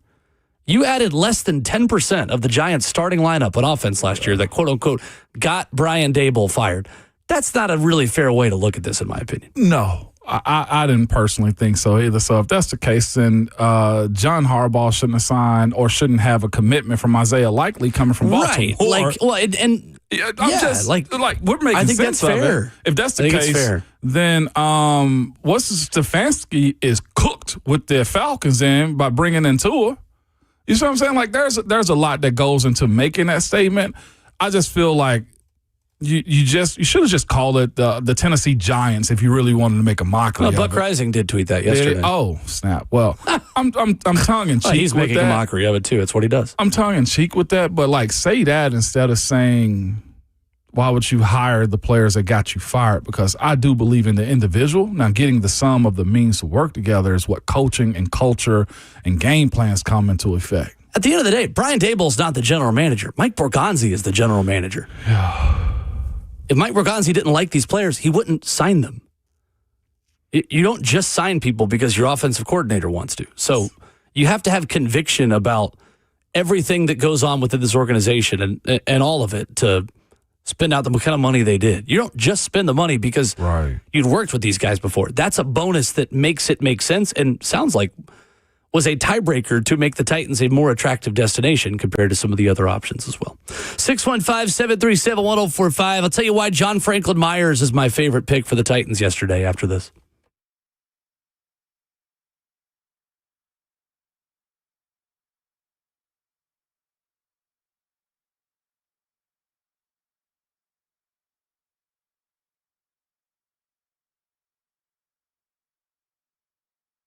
Are you tired of getting hammered by high interest debt? Mortgage over 6%, credit cards and car loans at 10, 20%.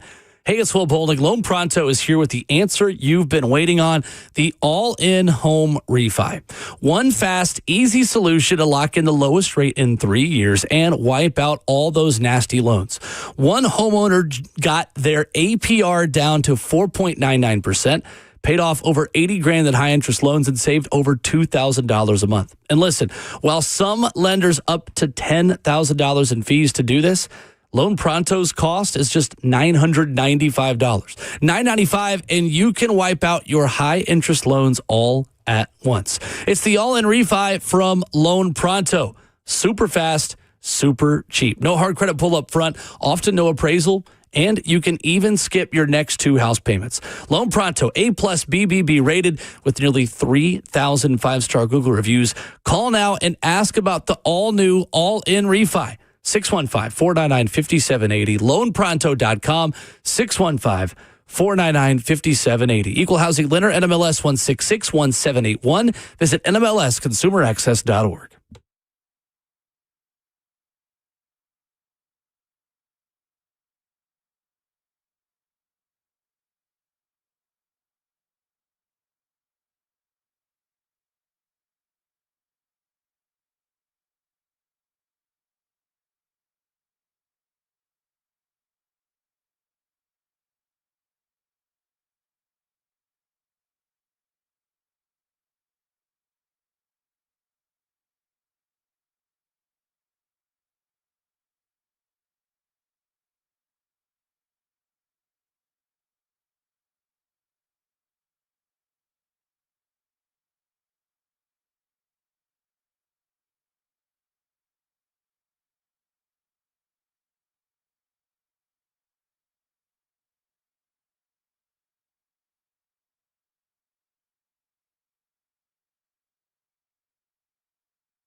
Ramon Will rolls on 104.5 The Zone, wrapping up hour number 2. You made a good point in the break, Ramon. Talking about coaches bringing in people from their previous teams, people they knew, and someone sent you a message saying, yeah, how dare Mike Vrabel fill his Patriots team that just won the AFC with former Titans? You know what? He's listening. I'm going to go and give him credit. Shout out to Brett Kern. Okay. Brett, appreciate that nugget, man. You're 100% correct, It's a great point. I mean, in what world are coaches not bringing in players that know their system? I have a personal take on that I text Brett, but I'm not going to say it on there because I do respect a lot of the media, but we have to be better with staying relevant with these types of takes. Like, if you don't know somebody's name, like, that's also a part of our job to be in a position to inform the listeners about who a certain signing is. And I just think it's flagrant for guys to, automatically be, I don't know this guy, he must suck, or I don't know this guy, why are we signing him? There's over 1,700, I think the number's correct, 1,500 NFL players. Well, it's a lot that I don't know, but it's immature of these dudes to not do the job and look them up and inform. I hate those types. I love the John Franklin Myers pick, Ramon. I think it is the best move the Titans made yesterday. I think it is a very high floor, just like it's going to work if he stays healthy kind of move. I'm more confident about this working than anything else, which is not a slight at anyone else. I love John Franklin Myers for this defense. 6'4", 288. He'll be 30 in late September. 3 years, $63 million with 42 guaranteed. 14 and a half sacks over the last 2 years. He's played for Robert Saleh. He's played for D-line coach Aaron Whitecotton. John Franklin Myers, Ramon, listen to this, has never had a season with a pass rush grade from PFF below 65 and has generated at least 40 pressures in 6 straight seasons. That's consistency. He's a headache. And next to Jeffrey Simmons, who's your best player, he's only going to get better. And Jeffrey Simmons is also, because of it, only going to get better. I'm glad you said that, and I don't want to cut you off, but you brought up a point that I want to hammer down too. With these two guys, Jeffrey and John Franklin Myers, Jeffrey Simmons and John Franklin Myers together, you know what it also does? It gives Femi, it gives Jermaine Johnson, it gives all those guys that are young-ish edge rushers time to grow up.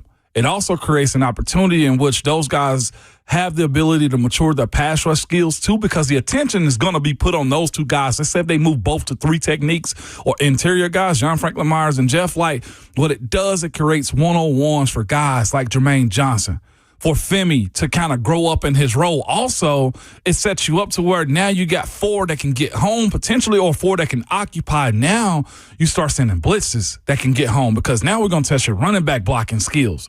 It really does allow the maturity of everybody else to kind of set themselves up as well. That's what those two guys do for you.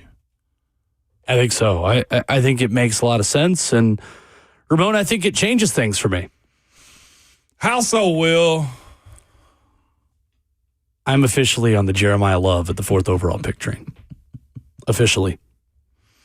I gave myself the out to change my mind after free agency. Okay.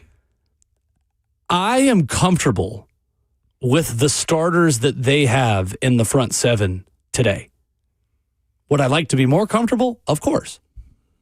But I'm comfortable with what they have on defense. I'm not yet on offense. And I'm keeping my powder dry. Obviously, there is a lot of ball left to play in these free agency markets and with these deals. I think the Titans did enough on defense yesterday to set themselves up to draft Jeremiah Love with the 4th overall pick.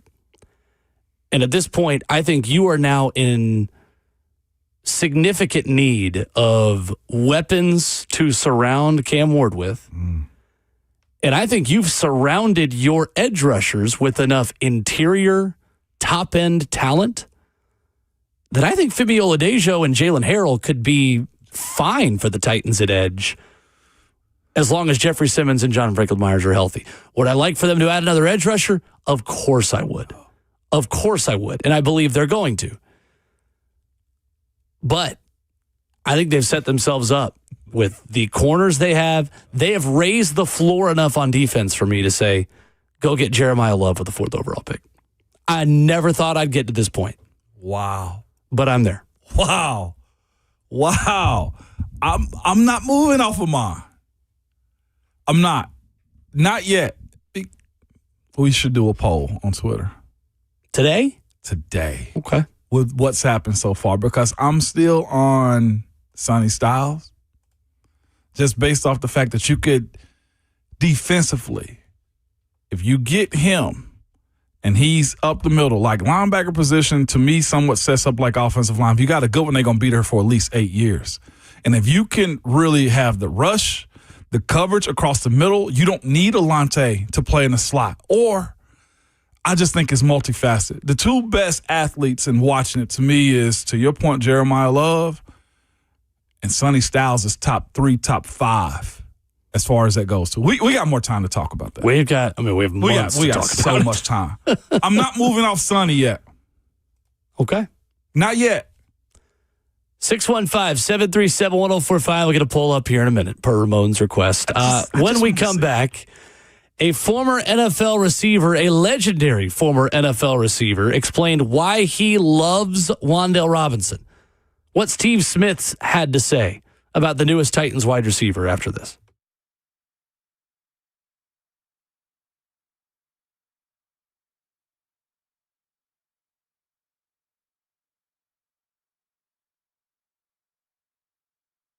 What's up? It's Will Bowling. Early to mid-March is an odd time of transition, isn't it? We're going from cold weather to warmer weather. Cold and flu season is losing its grip, hopefully for you. Now's the time to just completely rid your home of cold and flu season germs as we look forward to welcoming spring. I want to tell you about Zero Res, who's going to give you a smarter, lasting clean. No harsh chemicals, no soap residue, faster dry times. Things are going to stay cleaner longer with Zero Res, and you're going to get insanely clean carpets. No one can clean like Zero Res because only Zero Res cleans with ZR water. No soap, no residue, no harsh chemicals. Don't just take my word for it. Check out the Google reviews, the Facebook reviews, all excellent, not just about the things that they're going to do for your home, but about the service, the kindness of the folks you're going to work with at Zero Res. Call them today, 615-535-9376, or book online at Zero Res Nashville, Nashville.com. That's Zero Res. Spell it backwards or forwards. It's the right way to clean, and don't forget to ask about their air duct cleaning.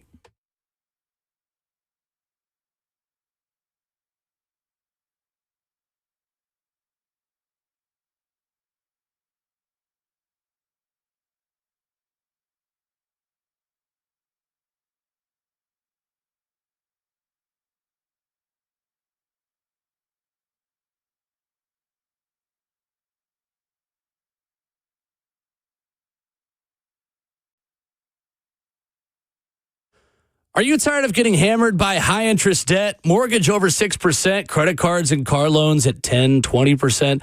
Hey, it's Will Bowling. Loan Pronto is here with the answer you've been waiting on, the all-in home refi. One fast, easy solution to lock in the lowest rate in 3 years and wipe out all those nasty loans. One homeowner got their APR down to 4.99%, paid off over $80,000 in high interest loans, and saved over $2,000 a month. And listen, while some lenders up to $10,000 in fees to do this, Loan Pronto's cost is just $995. $995, and you can wipe out your high interest loans all at once. It's the all-in refi from Loan Pronto. Super fast, super cheap. No hard credit pull up front, often no appraisal, and you can even skip your next 2 house payments. Loan Pronto, A+ rated by the BBB with nearly 3,000 5-star Google reviews. Call now and ask about the all-new, all-in refi. 615-499-5780.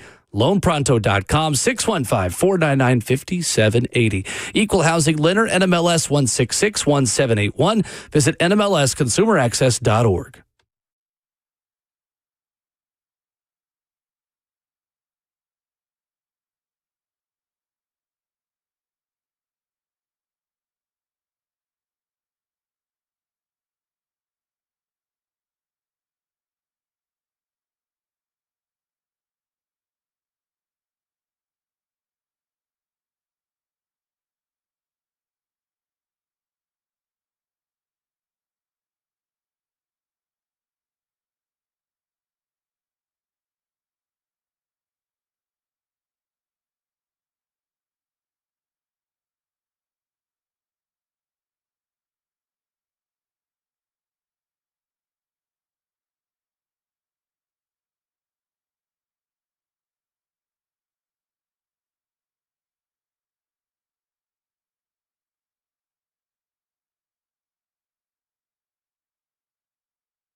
8:04, good morning. Live from the Circus Sports at the Mid-Kentucky Down studio. I'm Justin Hawkins. Day one of legal tampering in NFL free agency in the books did not disappoint. A flurry of moves across the NFL league were made yesterday. For the Titans general manager Mike Borgonzi and his staff, one of the most active teams agreeing to terms with 9 different players, 7 of which have had direct connections with GM Borgonzi, head coach Robert Saleh, offensive coordinator Brian Dable. On offense, the Titans have their new backup quarterback agreeing to terms with Bills quarterback Mitch Trubisky on a 2-year, $10.5 million deal. They have a new tight end and former Giant Daniel Bellinger agreeing to a 3-year, $24 million deal. They got their new wide receiver and former Giant Juan'Dale Robinson agreeing to terms on a 4-year, $78 million deal, and agreed to a couple offensive linemen and former Giants center Austin Slotman on a 2-year, $9 million max deal, and former Bengals guard Cordell Volson on a 1-year, $2.5 million deal. On defense, the Titans made some big splashes, agreeing to terms with former Broncos defensive tackle John Franklin Myers on a 3-year, $63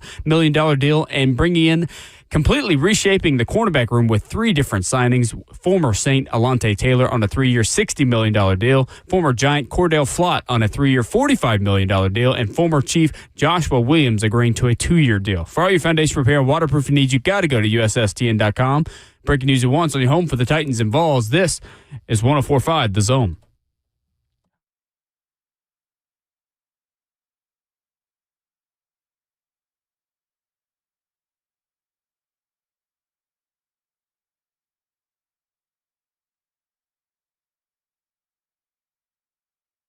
Away we go into the second half of your Tuesday morning on Ramon and Will. Glad you are with us on 104.5 The Zone and Zone TV, Facebook Live, YouTube, Twitter, or Twitch.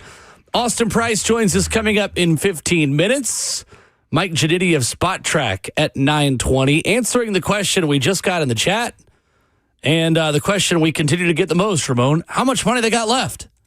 Y'all got any more of them edge rushers out there? You just scratch your neck. And them D fiending tackles. for signings. Yeah. Trey Hendrickson value maybe on the market. Mike Giannitti, an expert on the financial side of football and free agency and just sports in general, will join us coming up here at 9:20. So stick around for that. Your phone calls at 615-737-1045. I thought Steve Smith had a really interesting take on Juan'Dale Robinson, Ramon. Yeah. On his show on YouTube with James Palmer, talking about why the newest Titans wide receiver is a fit for this offense and why he is a big fan of the now former Kentucky Wildcat and New York Giant.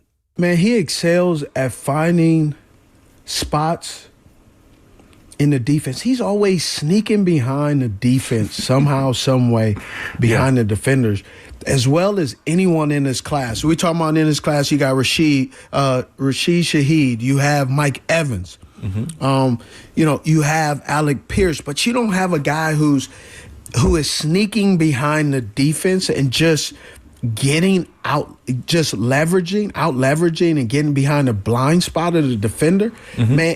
And he gets north really fast. When he gets the ball in his hands, it's no dancing. He's not trying to juke everybody, man. He gets north, and I think ideally he fits in a timed-based offense.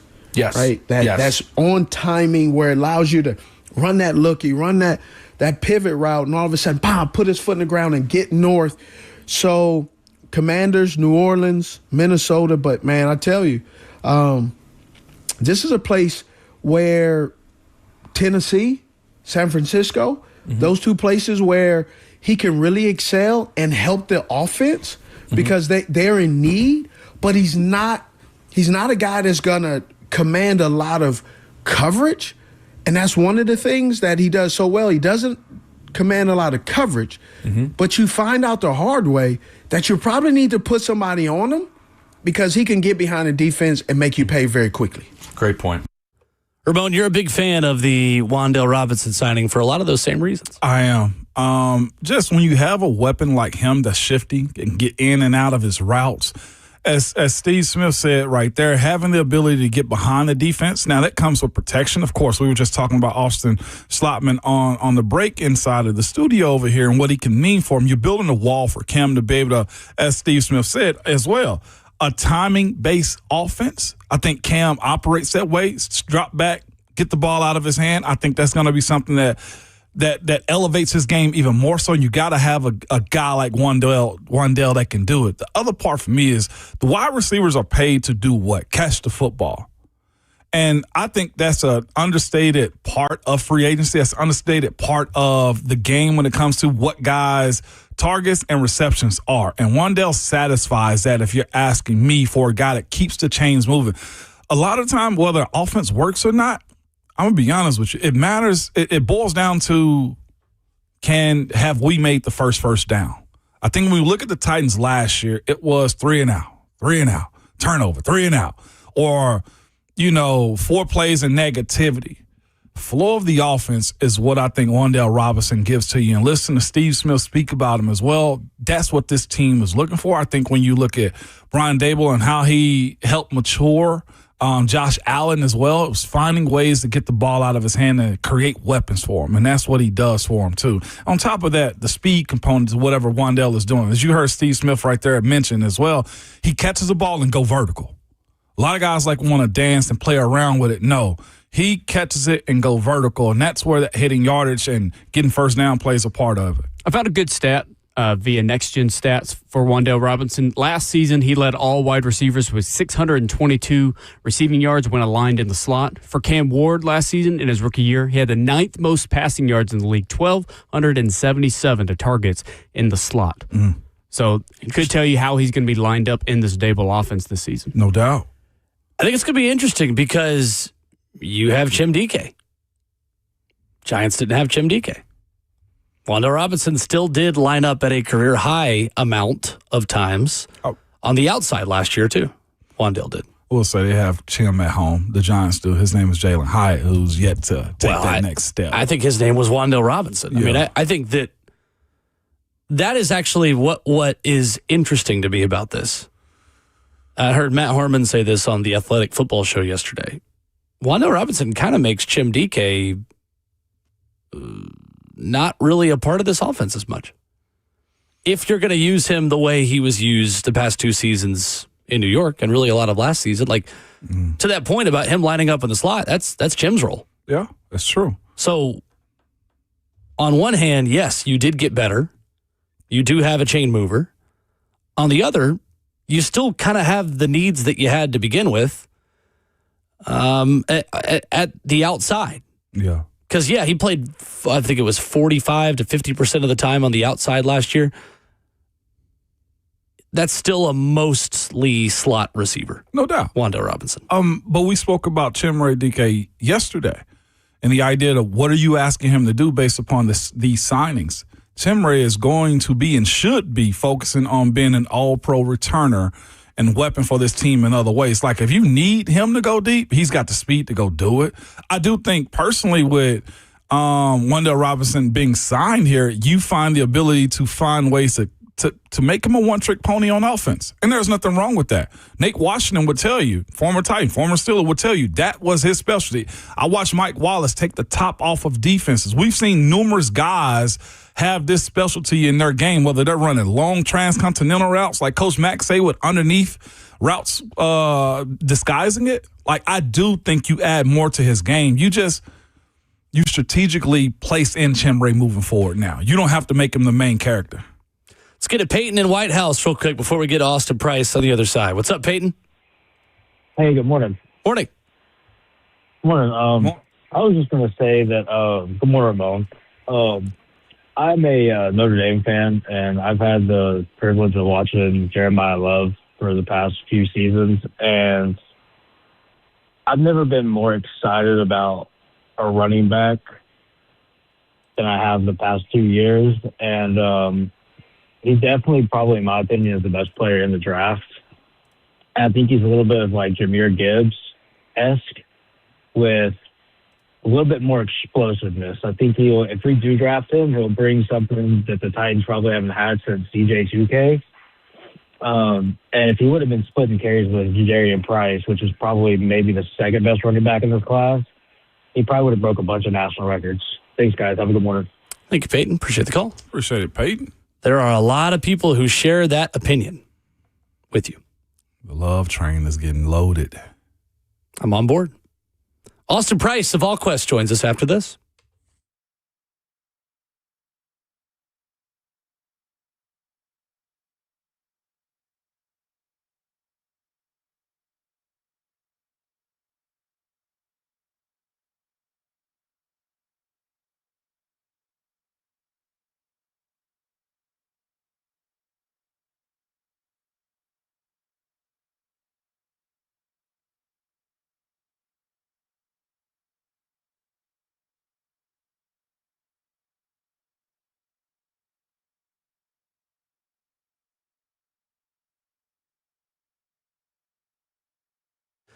Finding the right home takes time, patience, and the right team. For Andrew, that team was Bernie Gallerani Real Estate. From touring dozens of homes to finally finding the one that felt just right, Bernie Gallerani Real Estate was there every step of the way. Hey, it's Will Bolding. Bernie Gallerani is the only real estate agent I've personally endorsed here in Middle Tennessee.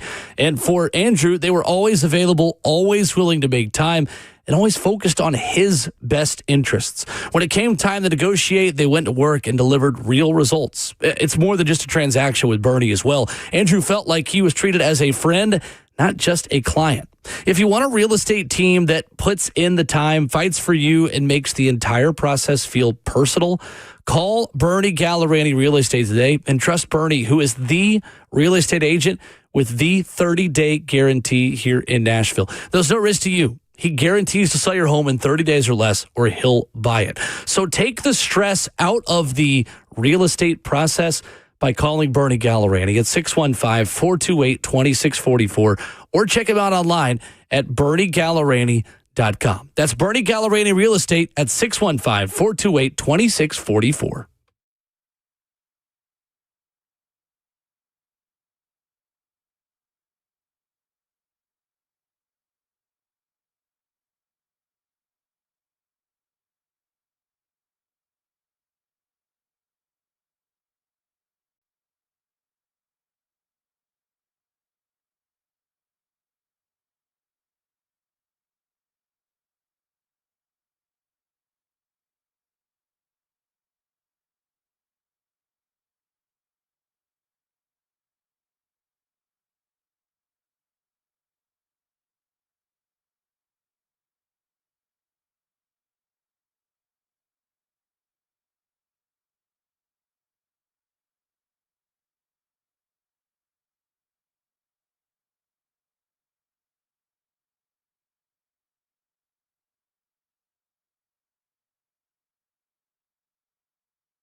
Every time the class breaks, we talk Vols with you. Going to Knoxville to check in with our good friend Austin Price of VolQuest, along with Ramon Foster. I'm Will Bowling. Austin, good morning. How are we doing? Sounds like a busy morning for Christy O'Brien this morning. I love that you are the preeminent expert on Nashville traffic in Knoxville, Austin. There is no way anyone in Knoxville knows more about the current traffic situation here than you do. I'm just going off what Christy O'Brien reported. Okay. You know, she is the Brent Hubbs of Nashville traffic reporters. Can't wait to get his update as well. Well, soon, Austin, Alante Taylor will maybe be hearing those reports and dealing with Nashville traffic. I know the report yesterday comes out that he will be a Tennessee Titan. What do you remember the most, Austin, about Alante Taylor at Tennessee, and what stood out to you about his Tennessee career when you covered him? Just uber athletic, a great kid. Obviously from Coffee County. Didn't have a lot of success in high school, but just was selfless.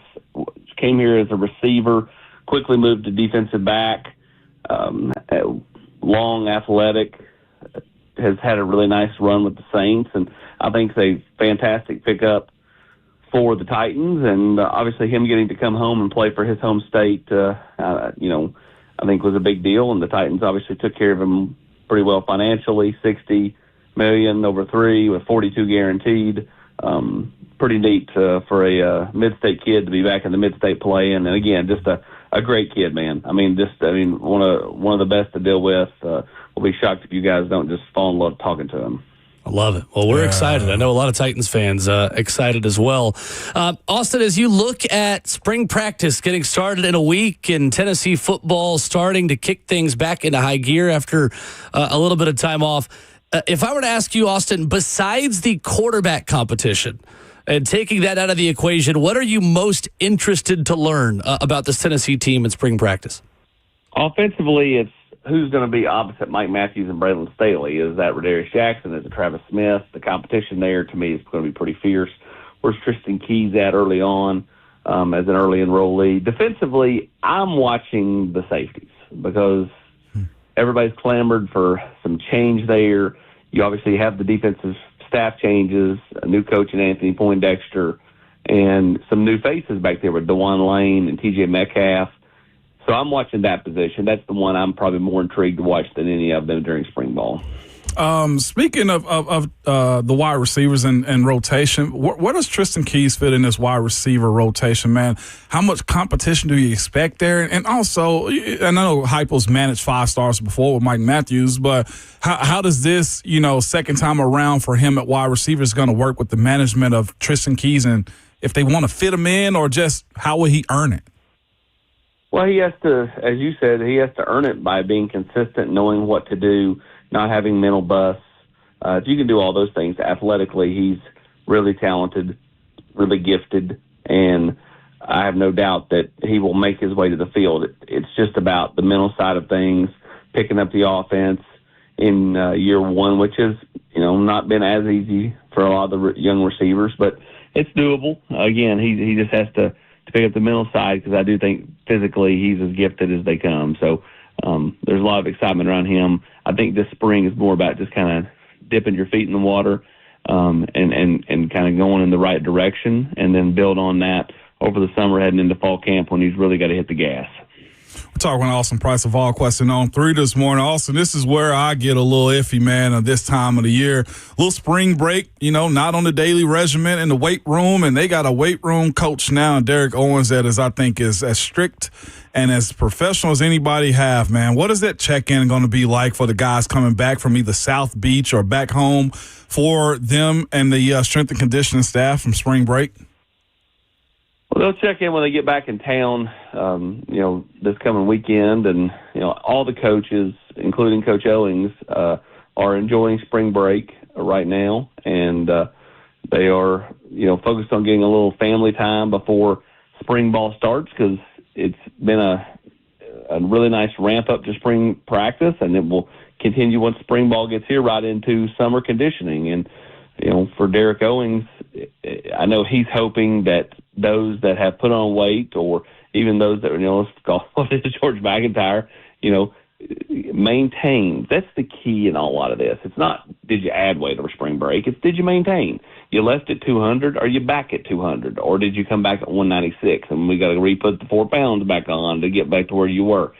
I think that's the interesting thing. It's kind of like the time in May. Now, you're only gone a week here, so I don't think there's a lot of concern. But to me, the bigger question is when you go away in May and you have that 2 to 3 weeks before summer conditioning starts, where is the drop-off there? Because you were gone for a longer stretch of time. Now, do I expect George McIntyre to be gone for that stretch of time? No. I think he knows that he's got to put the foot on the gas. So I expect him, go home, see his folks, that type of thing a little bit. But I think he'll be in Knoxville for a good chunk of May because I think he knows he needs to. And, again, it's go time for him, just like it's go time for anybody that's competing for a position.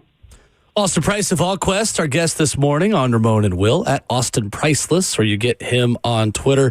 Wanted to dive more into the safeties, Austin, and some of these defensive backs. And I know you guys wrote in the War Room Friday at VolQuest.com about TJ Metcalf and him standing out a little bit through workouts so far. What specifically have you heard about how he's impressed this staff, and how do you think he kind of fits into this defense as one of the headliners as a part of a lot of new additions back there?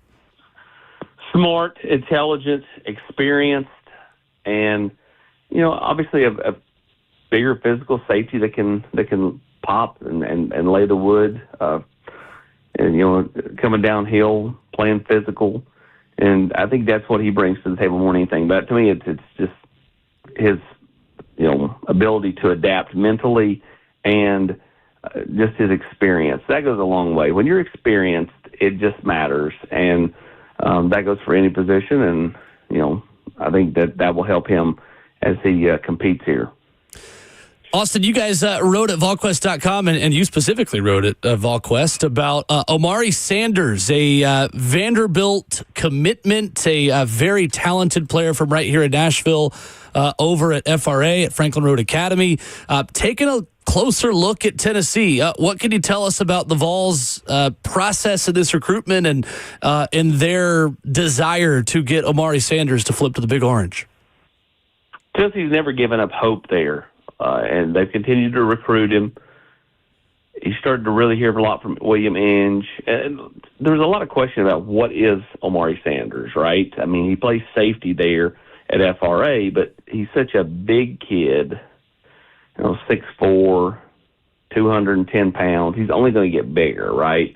And so I think a lot of people were trying to project him. I think most people are starting to zone in on linebacker as eventually his destination to play. And I think Jim Knowles' success with similar build linebackers at Ohio State and other stops has been intriguing. Again, he's going to take some visits. I don't think Tennessee will be the only one. I think Texas A&M's in play, a few others. And then we'll see where things go from there. Still committed to Vanderbilt, and we'll see if that changes through these visits. But I'm sure over on West End they don't like the idea of him taking visits specifically to Tennessee or really anywhere, because when kids start taking visits, then things get a little more cloudy, and Tennessee's continue to try to make a sales pitch to get him to stay in state, just not stay in the city of Nashville. No doubt about it. Speaking of Nashville, man, the men's SEC tournament this week here at Bridgestone. Austin, do you see Nate Ament as a full go this weekend with the SEC tournament? I do. Obviously, he could have a setback between now and then, but I think Rick Barnes has been pretty adamant that the plan is to play him in Nashville. And, if it had been up to Nate, he probably would have played the last couple of games, but Tennessee's training staff was being a little more conservative with him because they would like to have him for the stretch run, not just for a small cup of coffee. So trying to get him back as healthy as possible for the SEC tournament and the NCAA tournament. I think, and deep down, let's call it what it is. If Tennessee wins their first game, they're going to rematch with Vanderbilt. And if they win that game, then they'll probably flip with Vanderbilt because they'll have won 2 out of 3 and they have similar resumes, so on and so forth. So I think for Nate, Tennessee losing to Vanderbilt at home the other day. Obviously, you don't want to lose that game. You don't like losing to your rival. But I think deep down it might be the best thing because he gets another game before that potential rematch to knock the rust off because he's not played in near 2 weeks. So, I think for him, the more he can knock the rust off and kind of get back to where he was 3-4 weeks ago, the better. No doubt about it. And speaking of which, in general, what do you need to see from the Tennessee basketball program this week to feel better about them going into the big tournament? They need to shoot the ball better. I mean, Jacoby Gillespie going 1 of 11 is just not going to cut it. The fact Tennessee was, even in the game there, the last 30 seconds or so, when they had no Nate Ament, Jacoby Gillespie, I know he had 17, but he was 111 from 3, and a lot of those points there at the end were off, layups that last minute where Vanderbilt's like, yeah, sure, go shoot the layup. Go shoot the layup. We'll trade dudes. Right. And so the fact they were in that game, some positives you take out of it. Estrella having the second half he had, obviously, when he's been good, he's been really, really good. He just kind of disappears at times. And then Amari Evans to have his career high, playing assertive, playing a little more aggressive offensively, I think is something that Tennessee really needs to see him continue because the likelihood is he'll replace Nate when he comes into the game. And if there's not a drop-off there or not too far of a drop-off, then that's a real positive for this basketball team. Austin Price with us, VolQuest at On 3, Tuesdays at 8:20. One more for you quickly on the way out, Austin, with Tennessee starting SEC play on the Diamond against Georgia this weekend. What do you think this team needs in order to get a successful result this weekend? What are you most interested to learn about them as they hit the road in conference play? Can they find any kind of rhythm hitting the baseball? I mean, they just struggled to score, Sunday, that getting shutouts, more of the exception. The rule is Tennessee's scored, but just not scored very many, so they've had to win these low 5-4, 4-3, 4-2 type games. They've got to find a way to get the bats going. And let's face it, Georgia hits the ball. They hit the ball really, really well. So, unless Tennessee's pitching staff just is dynamite, you're going to have to score some runs, which means you need more than Henry Ford to hit the baseball. You need to see Blake Grimmer hit it, continue to hit it better. You need to see Levi Clark snap out of it. You need to see, a lot of these, players like Manny Marin, who obviously went 3 for 3 Sunday, to build off of that performance and continue to try to find some rhythm, with the bat in his hand. So, pitching staff's been there. The hitters have not, and we'll see if they can finally get the bats going on the road to open up SEC play at Georgia this weekend. Austin Price with us Tuesdays at 8:20 here on the show. Get him on Twitter at Austin Priceless, volquest.com, of course. Good to talk to you as always, Austin. Do it again next week. Thank you. Appreciate it, Austin. Appreciate it, guys. Thank you. Yes, sir. Austin Price. Good note on Alante Taylor there at the beginning for me. Yeah, it was. We've said that about Alante as well. And I'll say this too, as far as personalities go with John Franklin Myers as well, like he fits the bill. They went for culture guys too, on top of just being menaces. And the physicality that this group is playing with. But Alante, man, I got a feeling I'm with Austin. Y'all gonna like him. Absolutely. I think so too. And I remember him playing everything in high school. Yeah. At Coffee County. Obviously, we're far from that now, as he's a second contract guy in the NFL, but always been a really impressive locker room guy and personality. I think people will really grow to love his personality for sure. Yeah, no, the kind of guy that he is. And then also seeing this, his flexibility and willingness to change positions. Go to University of Tennessee as a wide receiver. Cool, that's fine. Go get the ball in my hand. And then transitions to cornerback.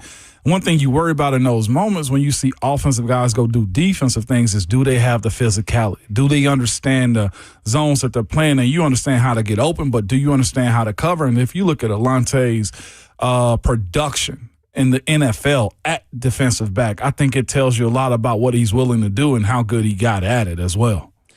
Good note on Nate Ament as well from Austin Price, thinking that he is a full go at this point. That's the thing that I think is going to be interesting with Nate at the SEC tournament this week. As you throw him back out there on the floor, Ramon, do you throw him back out there with the full 100% minute share that he was getting before he got hurt? Yeah, I think you do. I think this week, the time that he's had off, I would doubt that he's not done anything. Of course, like it doesn't simulate the real game, but he, to me, from what Austin's saying, this team got to do is make shots. If this downtime from Nate allowed him to get up more shots, slow down, figure out, how to play the game outside to where he starting the game off. I personally look at Nate Ahmet and also Jacoby Gillespie as both of those dudes, like, they should be the first two to get buckets. If they're not going inside, that first shot, man, I'm probably selfish and idiotic and saying it, but I expect it to go in for those dudes. Like, Jacoby's got more time, and Nate is a top 10 pick at this point. Be the guys moving forward, and if this injury allowed him to concentrate on making baskets more, I'm all for the downtime. I personally would not care about it because, again, if they win this first game and they end up having to play Vanderbilt, it's going to be physical, and Nate's ability to handicap them is his length and his ability to shoot over guys. I want to see that moving forward from Nate, man. I know he's capable of doing it. Coming up, an ESPN writer, in writing about the winners and losers of free agency, says the Titans were a loser yesterday. We'll tell you why coming up next.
Ramon Will, 104.5 The Zone. An ESPN writer did not like what the Titans did yesterday.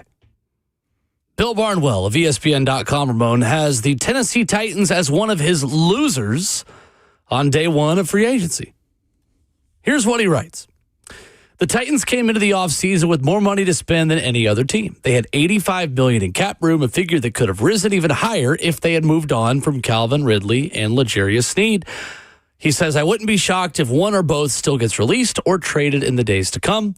But the goal for Tennessee was to add talent on both sides of the ball around Cam Ward and Jeffrey Simmons. He does start off by saying, I don't mind their moves on defense. Saying when the Titans traded Devondre Sweat, John Franklin Myers seemed inevitable. Best defensive tackle in a very thin market, and the Titans were able to land him and build a genuine strength in the middle of their line, albeit at a high price. Says, given the lack of alternatives, I can understand why the Titans prioritized John Franklin Myers. Adding on defense as well, he says they signed two solid young players in Cordell Flott and Alontae Taylor, both of whom have the ability to play above average football as they enter the peak of their careers. So positives there. Yeah. But then goes on to say, adding one or two players the coaching staff already knew made sense. Adding five seems a little much. The Titans made more curious moves on offense by writing the Giants for tight end Daniel Bellinger, he says 3 years, $24 million, and wide receiver Juan'Dale Robinson. And then they mentioned Mitchell Trubisky. Barnwell goes on to say, those offensive additions don't move the needle in the right way. Bellinger has failed to top 300 receiving yards in a season as a pro. He isn't a threat in the red zone, and he isn't the same caliber of blocker in the run game as players like Charlie Kohler or Charlie Werner. Giants had a 39.8% success rate on design runs with Bellinger on the field, 41% when he was on the sideline. That's a very broad stat to use, yes it is, Bill, to draw conclusions about one player, but the Giants had one of the league's worst running games with or without Daniel Bellinger on the field.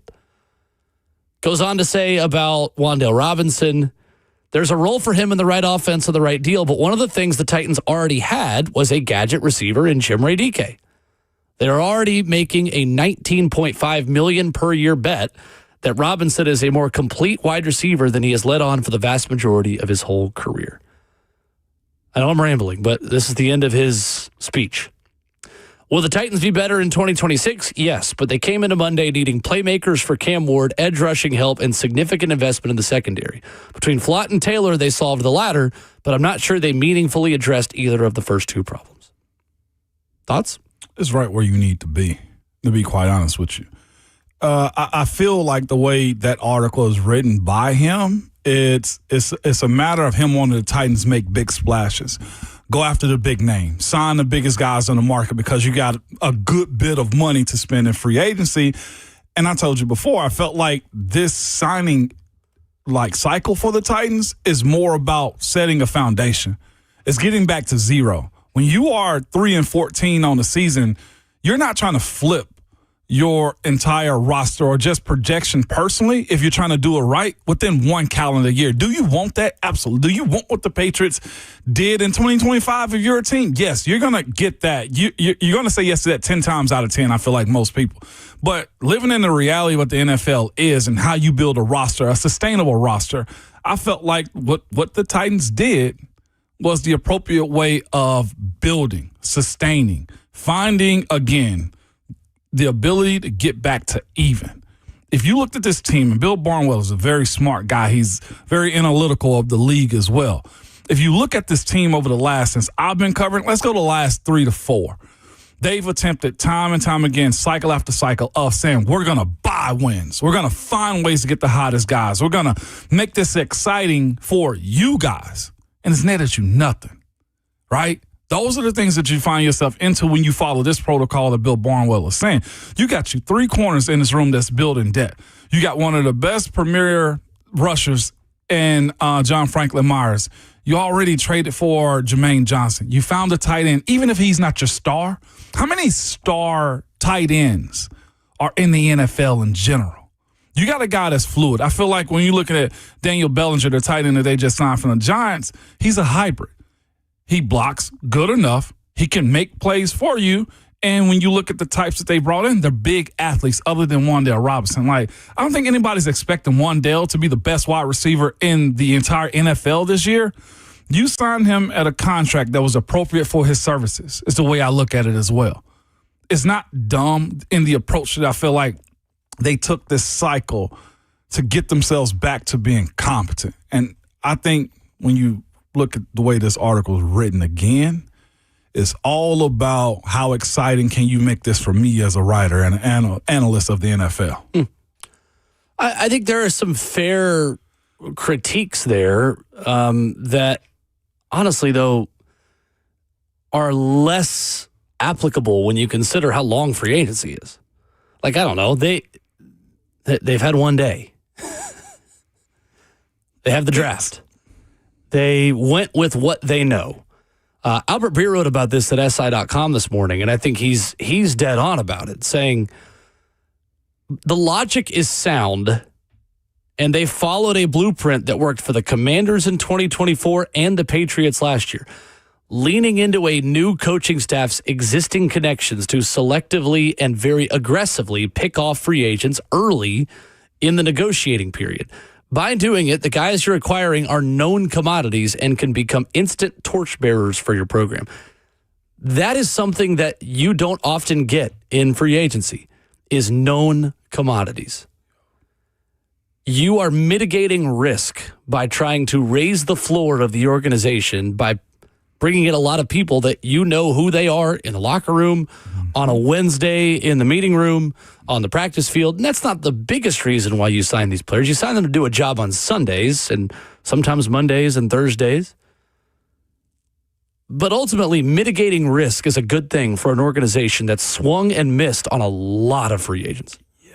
Because at the end of the day, the team building that's really going to take place is in the last weekend of April in Pittsburgh, Pennsylvania. It's not with these moves.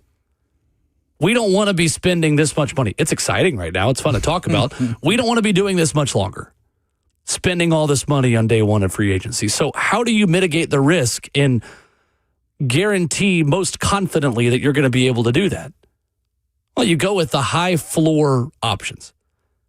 Now, to give Bill Barnwell a little bit of credit, the head scratcher for me yesterday is Daniel Bellinger. I think 3 years, $24 million is a lot of money for a guy that is around 300 receiving yards. I do. And it doesn't worry me for the tight end position because I think Gunnar Helm is tight end one. Mm-hmm. And I feel pretty confident in that. And I think Bill's got to give more credit to the guy that is in place in Gunnar Helm, who I think was impressive last season and earned a bigger role. If you're going to move on from Chig, I'm great with him being the guy. But I do think the max value of $8 million a year is a little rich for a tight end too, for me. I get that. Because I know what the tight end can do for you, and for a guy like, Daniel Bellinger, I do think there's a step to be taken. I personally, just me, unless anybody's heard something differently, I see Bellinger growing into an equivalent, if not more, a bigger role than what's his name is going to go into this year. It's just Gunnar Helm? Gunnar. You think Daniel Bellinger's tight end one? Yeah. Why is that? Looking at his tape, I think he and Gunnar both are okay at blocking. He's familiar with the offense, so he's going to have a step up right there. He's the same size as Gunnar Helm. His ability to be sneaky in his offense, I think, is going to be a step in the right. What I'm getting at is this: when I look at how, one, the money justifies his catches, and this offense also with Brian Dable. What's a good year for a tight end? 600 yards for which tight end? Tight end one. Tight end one. Across the league, other than the premier superstars. I'd say if you were an above-average tight end, if you're over 700 yards receiving. I see him getting close to about 600 yards with a bigger role. He played tight end too this year. He's never done that, though. Like, he's never been that kind of player. Well, we got to say the same thing about Juan'Dale Robinson then. Well, but he's been a 90-catch guy 2 years in a row. He's done it. But his last 2 years is when he's jumped up to that role. I feel like when you're bringing in a guy like Daniel Bellinger, you're asking him to take a step up, especially with what Mike Giannetti said on Spot Track too. They had his annual average value at about $2 million, and he got 8. Clearly, there's something across the league or some other team that was that was bidding on him as well that pushed that number from 2 projected all the way up to 8. He's young. Albert Breer did add this yesterday right after the Titans agreed to terms with Bellinger.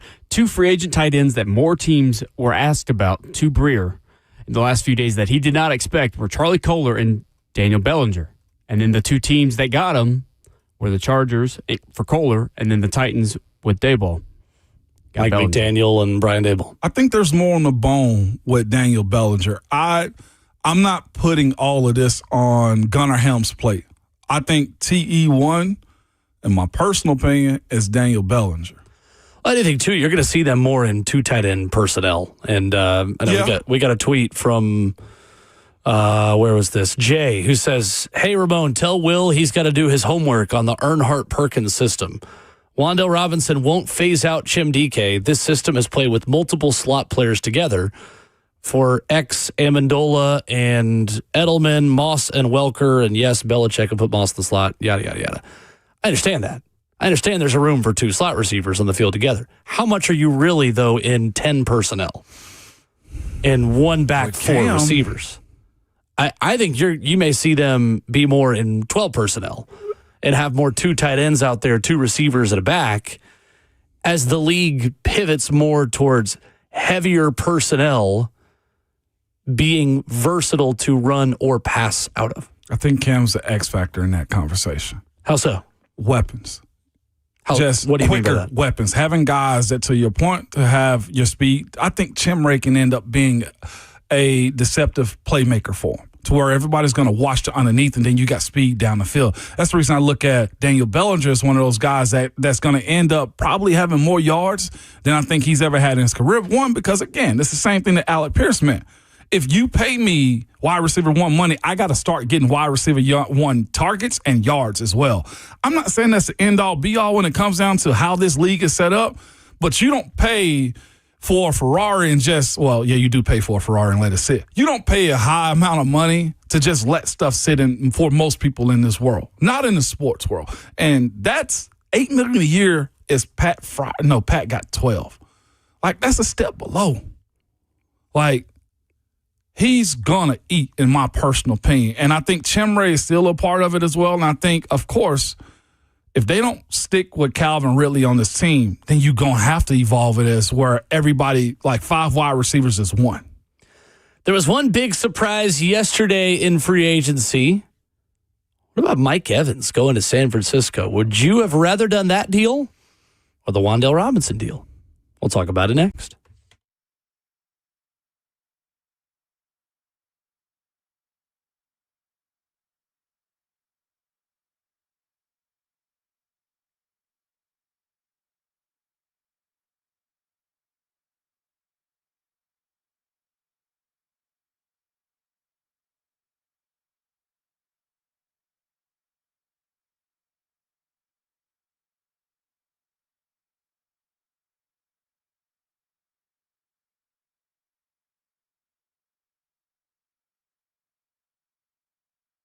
It's Ramon Foster for Medical House Calls. That's also the website, medicalhousecalls.com, or is healthcare designed for your life, meaning they're available to you 7 days a week. Yes, that's Monday through Sunday from 7 a.m. to 8 p.m. And they have appointments available to you on the same day if you call early enough, I'm sure, or next day guaranteed, where they will come to wherever you are. I don't care if it's primary health, urgent care, IV therapy, or medical weight loss as you guys try to get summertime fine in the wintertime.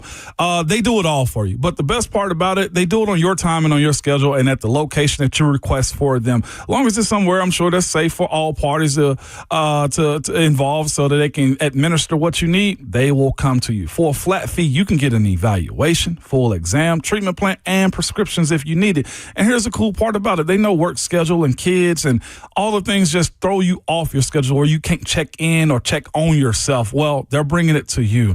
I've used them personally, and they're good at it. Very professional, very good at what they do. Again, the website is medicalhousecalls.com, or call or text them at 615-838-2375.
9:04, good morning, live from the Circus Sports, the Mid-Kentucky Downs studio. I'm Justin Hawkins. Day one of tampering in NFL free agency in the books, and now day two. Yesterday did not disappoint as a flurry of moves made across the league, including the Titans, where general manager Mike Borgonzi and his staff were one of the most active teams, agreeing to terms with 9 different players. On the offensive side of the ball, the Titans have their new backup quarterback as they agreed to terms with former Bills quarterback Mitch Trubisky on a 2-year deal. They have a new tight end and former Giant Daniel Bellinger agreeing to a 3-year deal. They got their new wide receiver and former Giants wideout Juan'Dale Robinson on a 4-year, $78 million deal and agreeing to terms with a couple offensive linemen, a center and former Giants center Austin Schlottman on a 2-year deal, and former Bengals guard Cordell Volson on a 1-year, $2.5 million deal. On the defensive side of the ball, big splashes were made, agreeing to terms with former Broncos defensive tackle John Franklin Myers on a 3-year, $63 million deal, and completely reshaping the cornerback room with former Saint Alante Taylor on a 3-year, $60 million deal, former Giant Cordell Flott on a 3-year, $45 million deal, and former Chief Joshua Williams on a 2-year deal. Mike Giannetti from Spot Track will join the show coming up at 9:20, breaking down the Titans contract that were handed out yesterday, remaining cap space, and more coming up at 9:20. For all your foundation repair and waterproofing needs, you got to go to USSTN.com. Breaking news at once on your home for the Titans and Vols. This is 104.5 The Zone.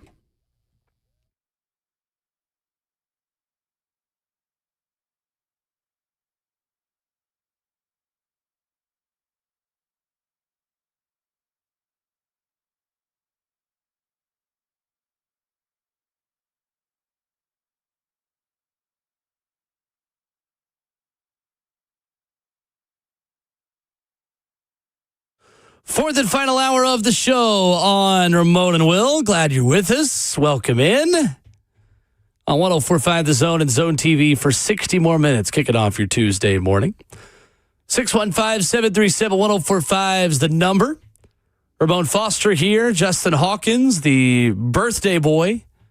Hey. Myself, Will Bowling. At Ramon and Will, where you follow us on Twitter. Looking forward to catching up with Mike Giannetti of Spot Track coming up in just about 15 minutes as we hear from him on how much money the Titans have left, the deals that were most valuable, maybe the biggest reaches, and his perspective on the financials of everything. What are you interested to learn from Mike here coming up in a few minutes? Just was it smart money on these guys with as much knowledge he has about football? As far as, questions about why you sign guys at the rate. And I'll be honest with you, Daniel Bellinger, I think, making sure, asking the questions as to how a guy that they projected about $2 million get a $6 million raise on top of it. So just seeing what that world was like for him and just around the league too. I mean, Linderbaum, what does it do for interior offensive linemen in general? And I probably asked him about quarterback money, and I'm giving you everything. Quarterback money and Big Jeff. How Jeff being done this summer, what does that mean and what could it look like? Sure. I think it's going to be interesting to see. And I got another one, too, and I think it's super fascinating. I'm trying to find a way to frame this, but at picking at 4 with what that price tag is, I think it's still close to like $40 million or something like that. Does picking that high align with the position that you're taking? Meaning, if it is running back, is it justifiable? If it's off-ball linebacker, is it justifiable? Because immediately you go into one of the top tiers average annual value of a contract by being in the top 5. Okay. Is it okay to still take a non-premium position if you feel that way about it in the top 4, considering what the salary still is? I'm going to find that number exactly here. Sure. We're talking about the personnel stuff and how the Titans will line up. I did do some digging at Sharp Football Analysis. Giants used multiple tight ends last year, Ramon, at the 10th highest rate of anyone in the NFL. Say that again. The New York Giants used multiple tight ends at the 10th highest rate of anyone in the NFL last year. So 12. 12 is what, as you said a second ago. I think you're going to see a lot of Gunnar Helm and Daniel Bellinger on the field together. Okay. Yes, you have 2 slot receivers who can play together. The amount of times in the NFL that you live in 4 wide receiver sets over and over and over and over. I know he did that at Miami. I don't see that being like a base thing that they do all the time. Right. So right. I think they're going to lean more into big people up front. We'll see. And multiple tight ends. I mean, the way the offensive line, which we hadn't brought up a whole lot, the size of these guys, let's say if Jackson Slater is on this offensive line, he is by size, I think, the smallest of them. 6'3". 6'3". Everybody else is 6'5" and taller, if I'm not mistaken. You know what's also fascinating? What's that? They have, if they do choose to go with a bigger offensive line, they have all tackles, essentially. If you look at Austin Schlottman, he played tackle, I think, in college. Oh, okay. Dan is a tackle. Peter was a tackle. JC is a tackle. Dan Moore, Peter Skronsky, Austin Schlottman, Jackson Slater, JC Latham have all played tackle before. Yeah. Interesting. That's fascinating. Interesting. But I think the size is what kind of gives it away. And also, Cordell Volson is a big body guy, too, is 6'6", 315-ish as well. That's probably the only name we haven't mentioned so far. Backup lineman was supposed to be a backup this past year for Cincinnati. I had a shoulder injury in camp, was out for the season, and that's it. So, by the way, I'm going to say his name better. Slotman is his name, not Schlossman. Schlottman. There you go. But yeah, everybody's teetering 6'5" and taller on this group. It's a big group. Real big group. Wide receiver Mike Evans is leaving the Tampa Bay Buccaneers to sign a 3-year deal with the 49ers worth up to $60.4 million. End of an era for Mike in Tampa, who was wanted back by the Bucs, was kind of allowed to test the waters and liked what he saw out there. One of 10 players in league history with at least 13,000 receiving yards and 100 receiving touchdowns. Do you like the fit for San Francisco? San Francisco. They got a go-getter that fits into their offense, possession-type guy as well. And other than last year, he's been nothing but a 1,000-yard wide receiver. They got a playmaker back for what they, I guess, are similar body type for what they might lose in Juwan Jennings moving forward. So I know that the one don't correlate with the other, but they got size outside. And more than anything, a threat for guys like Christian McCaffrey that's on that team too. So it checks. And again, when you got a quarterback that's in a second-year deal, like right now you got to find value. And this right now with Mike Evans is a sure value pick for a team that's managing big-time contracts right now. Yeah, I like the schematic fit for sure, and I like what he can bring to a Shanahan system that is so predicated on rhythm and timing throws, Ramon, and having receivers who are really good route runners who can operate in a phone booth. Mike Evans is so much more than a go ball, deep threat, contested catch guy. I was watching a breakdown that Ben Solak did of him yesterday because a lot of folks think this is the best move that somebody made yesterday. And his whole point was Mike Evans is a better route runner than he's given credit for. Oh, yeah. That's what I thought of. Like the way he break people down. Yeah. At his size, his ability to stop on a dime, turn, and just embarrass you is still there. Like I know he's had a couple of injuries and stuff like that, but no, don't let the size fool you. It's just if he's Randy Moss, I think, was a go-getter, not necessarily a comeback guy. Like I feel like when you look at Mike Evans, he legitimately puts himself in a position to work all up and down the field. The problem is the injury concern. And again, it's San Francisco with another not as durable player late in his career coming to town. That I think is what the struggle is for San Francisco as Mike Evans gets to later in his career, but missed time with a grade 2 hamstring strain, followed by a broken collarbone and concussion in October of last year. Mike Evans was really healthy his whole career until really the last 2 years. He's turning 33 in August. He was still a Pro Bowler in 2024, despite missing 3 games, had 74 catches for 1,004 yards and 11 touchdowns. 30 catches for 368 this past season and only 8 games played. I don't know, man. If I'm San Francisco, the durability is a major concern for me. Well, if he's going out there also with that doggone battery field that they got this weekend. The substation. This weekend. Kind of what I'm saying. Like, I don't know what's really behind all that, but I don't know, man. If I'm San Fran, I'm not going after the guy that just had under 400 yards last year because he was so hurt. Yeah. Grade 2 hamstring strain at 32. I don't know. So how many times do you see one of those pop up and then all of a sudden the guy can't stay healthy? It's just a value signing. It's the way I look at it. It's a name. Is 3 years up to $60 million a value signing though? It was 14 average. I think they can. The big number don't matter to me as much as it used to. Sure, it just doesn't. That's a lot of. I wouldn't consider that a value signing as much as he is getting paid. 14 a year. Where are you getting 14 a year from? According to, am I looking at the right one? I don't think you. So his deal is reported as what? 3 years up to 30 or up to 60.4 million. Okay, Spot Track is a little off on it, I guess, as well. I was looking at theirs. They got it as 3 years, 42.4. Now, it's probably, I don't know where it falls, but getting him somewhere in between those two. Getting him under 20, getting the experience, getting also the name, you had to pay for it. And it's California with the taxes. Like players don't speak about that enough. He might walk home from this deal if it's, $14 to $16 million average, whatever it is. He's going to walk home with like 6 or 7 at the end of the day. So he's playing 1 year for $7 million. I mean, I'll take that all day with what they are and how they can be. They still got to figure out their left tackle.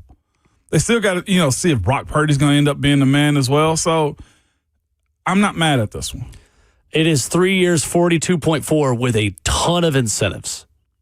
So somewhere in the middle of what we're both saying, but you are right. So 3-year contract, 42.4, a lot of incentives, 16.3 guaranteed. It's essentially a 1-year deal for $16 million. There you go. Yeah.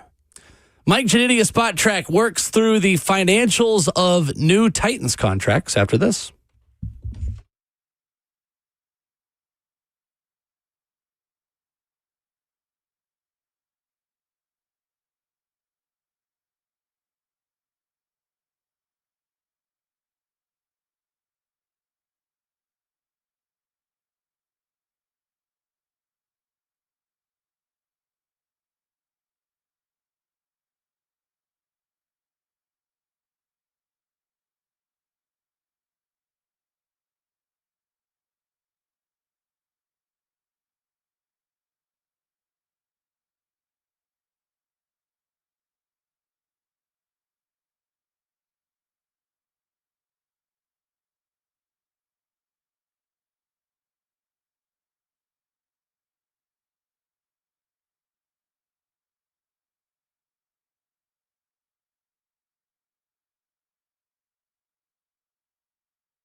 Ramon Will on 104.5 The Zone, continuing on the morning of day 2 of legal tampering in the NFL. Alongside the 11-year NFL veteran involved for life, Ramon Foster, I'm Will Bowling. Pleased to be joined this morning by Mike Giannitti of Spot Track, working through the financials, the value, the money spent to the money left for the Titans as free agency continues. Good morning, Mike. How are you? Good morning, Mike. Good morning. Feels like it's already over, doesn't it? Right? It's quick. It absolutely does. Where did the Titans, Mike, in your estimation, find the best value on day 1 of free agency? Nice one. They're busy. Let's put it that way. I really think that the situation at wide receiver with Juan'Dale Robinson is going to pay off here on that 2 for 38. That's an ascending player. He's been linked to Tennessee for quite some time here. I think that's going to be, at least initially speaking, the one that pops off the screen, even just as early as week 1. So we'll start there, but I'd say it's a pretty good 4 or 5 pack of players to start with on day 1 for sure. Mike Giannitti, Spot Track with us, spottrack.com, the place to go to check out the details on all of these contracts. You mentioned 2 for 38, Mike, on Juan'Dale Robinson, and what's been reported out there, it's 4 for 70. It's these big numbers. Walk us through, if you will, kind of why it essentially works as a 2-year for 38. For those of us that are kind of getting in the weeds in this thing and trying to understand how the contract breaks down, what about it makes it more of a 2 for 38 looking contract? Yeah, so it's a 4 for 70 kind of on its surface. There's incentives that get it up as high as $78 million. But in terms of the guarantee structure, and by the way, it's all guaranteed right now today at signing. So 2 years, $38 million, basically cash in hand through 2027. That's what the contract says is locked in. And then everything after that is basically a veritable option. So it's got potential to have value now and later. And for a player that's still just 25 years old, I think this is a pretty good starting point. We're with Mike Giannitti this morning, Spot Track, discussing NFL contracts and free agency. Mike, when you look at these signings that the Titans have had, there's 8 of them on paper right now on the first day of, I guess, tampering and free agency. Is this smart money spent by the Titans when it boils down to where they decided to put bigger money yet to kind of build this team up? I mean, it's free agency, so I don't know if I can ever use the word smart, right? It's always going to be an overpay. There's always a premium to pay this time of year, but positionally, I think, which is what you're asking. Yeah, I kind of like where things landed here, right? There's depth at the center position. There's a massive upgrade to the trenches with Franklin Myers.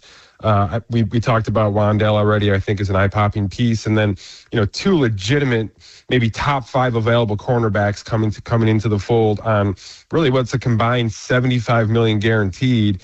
But the going rate for second-tier cornerbacks is now in the low 20s. So I think value in both, especially with the Flott deal coming from New York. And I just think positionally, this is where you start. There's more weapons to be had here. I think maybe at the running back position, possibly with another pass catching tight end, but also there's draft picks to go from here. So it's a good start. It's a big list. Positionally speaking, I think it's a nice look.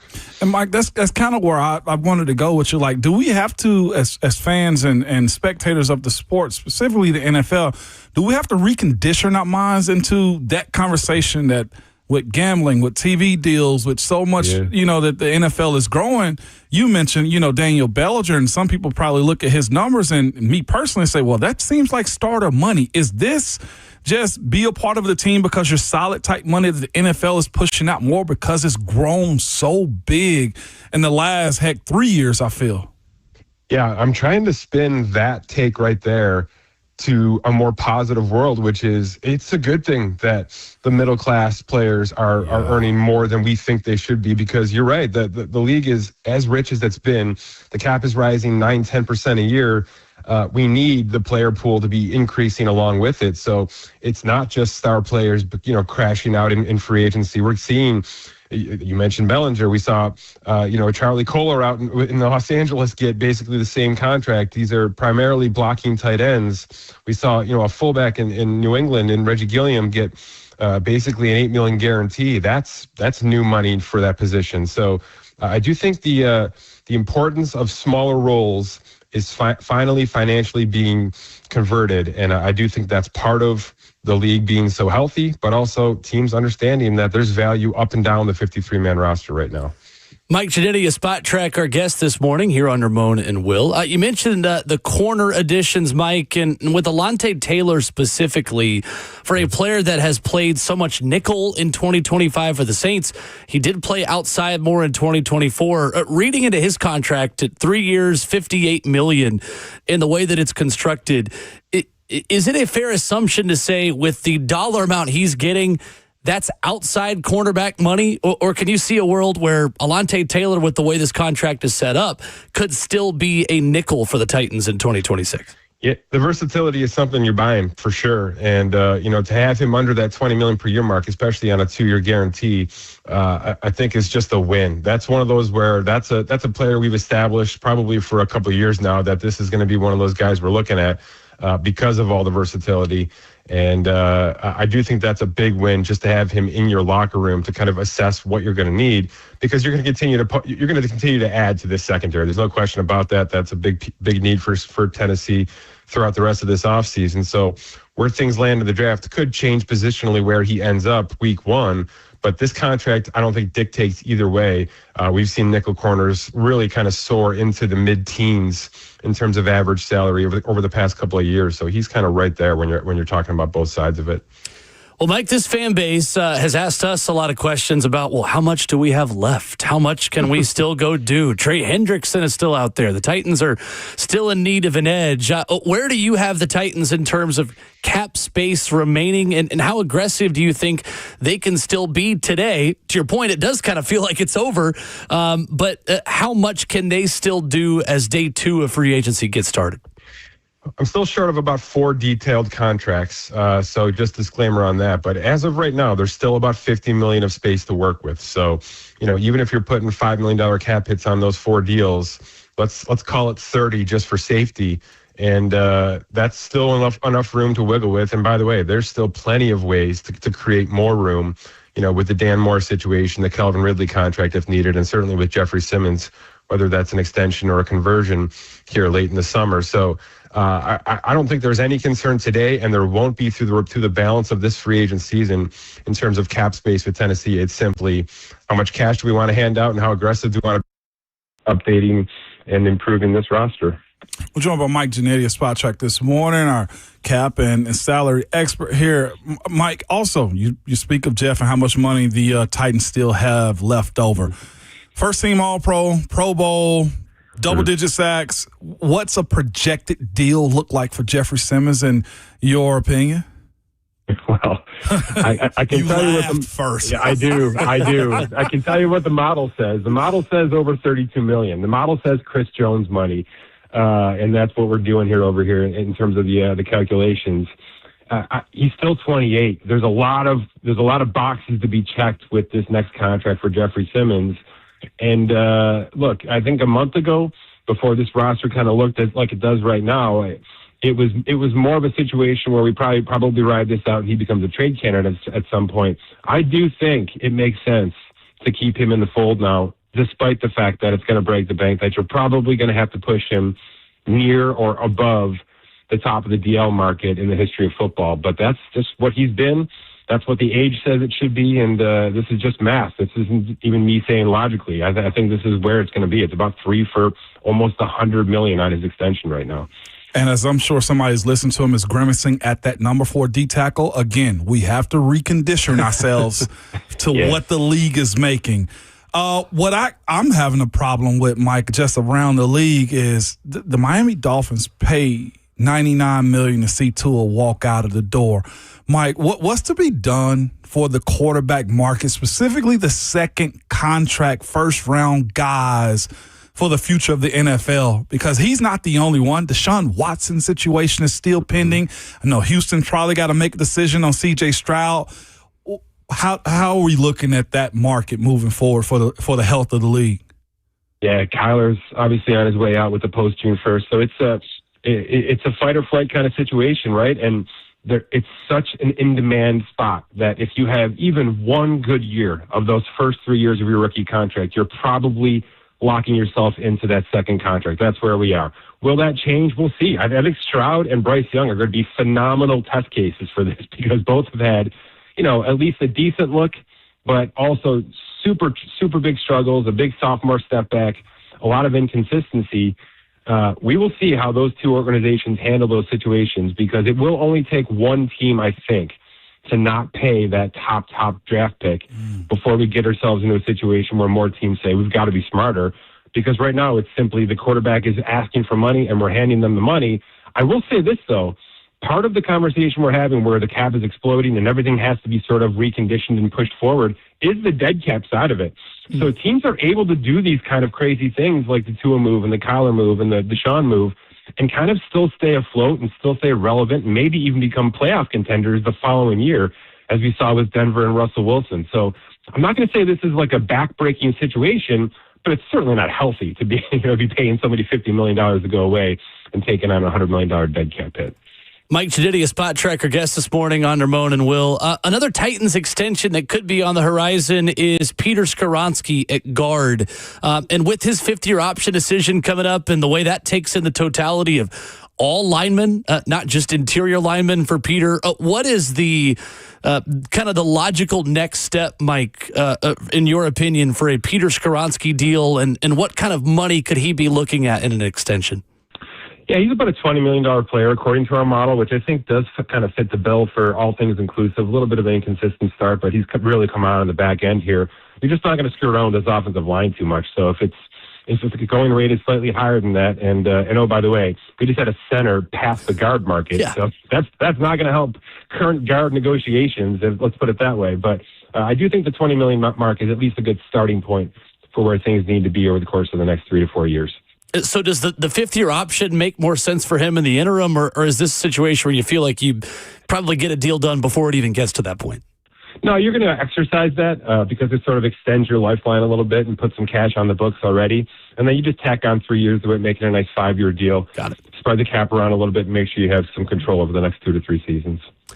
Wanted to ask Mike about the wide receiver market today, and with Jawan Jennings still out there of local interest, a Nashville native or Murfreesboro native, and Romeo Doubs, another popular guy out there. As you look at what we learned yesterday about wide receiver, what do yesterday's moves tell us about the market for Doubs and Jennings and maybe the Titans' ability to get in the mix on a number of those guys as well? Yeah, I think the Juan'Dale contract, the Rashid Shaheed contract out in Seattle become foundational parts for those players you just mentioned. I'd throw Deebo Samuel back in that conversation a little bit here, maybe even Tyreek Hill if people think he's healthy enough to return to full form. I do think Jennings specifically and Doubs probably surpass these current contracts we're talking about. So whether it's $18 million to $20 million, maybe even slightly higher, I think we've got Jennings closer to $22 million a year right now, which is, upper fourth tier money in the wide receiver world. But it's going to be around this conversation, but I'd expect those two players specifically to go a little bit higher than what we've seen so far. With the Titans exiting free agents, a lot of fans would be concerned if we didn't ask this, but for a guy like Chika Okonkwo who hadn't signed on day one, where do you kind of see him settling in as far as availability to come back to the Titans or what his market commands right now? Yeah, the tight end money's been way higher than our calculations say it should be, right? Isaiah Likely, some of those bigger names have really cashed out. But there's also plenty of kind of available nice names still, Okonkwo being one of them. So I do think things will sort of settle in the second wave here a little bit more. I'd expect it to be around the 8 to 11 million per year mark for many of these players, and Njoku and those kind of guys. Dallas Goedert still remains out there. So I think that's going to be the going rate for this second wave. And you might see a couple of really smart contending teams kind of cash in nicely after the sort of the chaos has settled a little bit here. A question going into the draft. We've been discussing, pre-draft stuff for the Titans. I'm trying to find a way to say it. Does the draft separate itself as far as let's go top 5 picks as far as the money given to those guys for non-premium positions, meaning Jeremiah Love, a Sonny Styles, a running back and a linebacker being picked at 4. Does the money matter to those dudes? Because right now it sits at total value about $48 million, which is top of the class for those types of positions in the NFL. Yeah. It doesn't change if you draft a running back. It's still going to be $48 million. It's whether or not you think Jeremiah Love is worth $12.5 million a year to start. I get it. I understand that. And by the way, it has definitely excluded some teams from taking certain positions in the top 10. There's a pretty drastic drop off, I'd say, after pick 6. Usually mathematically, right? So where Cleveland sits right now at 6 is still about $40 million over those first 4 years. Then you start to dip out, 4 to 5 million per draft pick, going down all the way to pick 32. So top 6 picks are considered premium, financially speaking, right now in the NFL draft. And, Tennessee's going to have to make a decision on whether or not a weapon of any sort is worth that number 4 pick. He is Mike Giannitti of Spot Track, spottrack.com, your place to go for all of the details on contracts, on cap space, on the way all these things break down. Really, really good stuff, Mike. We appreciate the time as always. My pleasure, guys. Thanks. Appreciate it. Yes, sir. Mike Giannitti with us this morning at Spot Track, SPOTRAC, for those unfamiliar. I think we checked all boxes far as Titans are concerned and around the league as well, too. That quarterback question for me was because the Titans have the number 1 overall pick and a 5th-year option at some point in time. Just wondering how the NFL is going to handle that moving forward. He said the dead cap don't affect much. I really think the Juan'Dale Robinson insight is strong, because viewing that contract as 19.5 average annual value over 4 years is really different than what is essentially, according to Mike, a 2-year deal worth 19 a year that you have the option to keep going if you still like Juan'Dale Robinson in 2028. The way these contracts are constructed is a pivotal piece in the way that we evaluate them and the way the money is spread out. Not every 4-year contract is created equally. Some of them are going to backload it with numbers to make things work right now. Like that's what the Chiefs are going to probably have to do with Kenneth Walker to make his money fit into the puzzle that's already filled with pieces that they have. Titans have a blank canvas to paint on right now, so they can take on more financial burden on the front end. And then if you were to cut Juan'Dale Robinson, according to Mike's numbers at Spot Track, after 2027, you have $3 million of dead cap. That's it. Free and clear. That you have to have on the books for 2029. And he'd be a UFA in 2030. But I like that breakdown. It does change a little bit of the way I view the Juan'Dale Robinson move. That's why I liked it. I mean, the big number is what we're searching for. Yeah. Like, that's the reason I look at Alonte's deal. It's just like, no, that kind of means a little bit more. You might end up having Alonte for 3 solid years before you get out of that one. And essentially, at this point, was close to under 15 a year for him. Sure. Right. 615-737-1045. Let's talk about that Kenneth Walker deal. One of the big moves that happened yesterday we haven't yet discussed. I think the Kenneth Walker move tells us one big thing about the NFL draft that we'll talk about next.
Wrapping up the show on Ramon and Will. Buck Rising has you covered up next.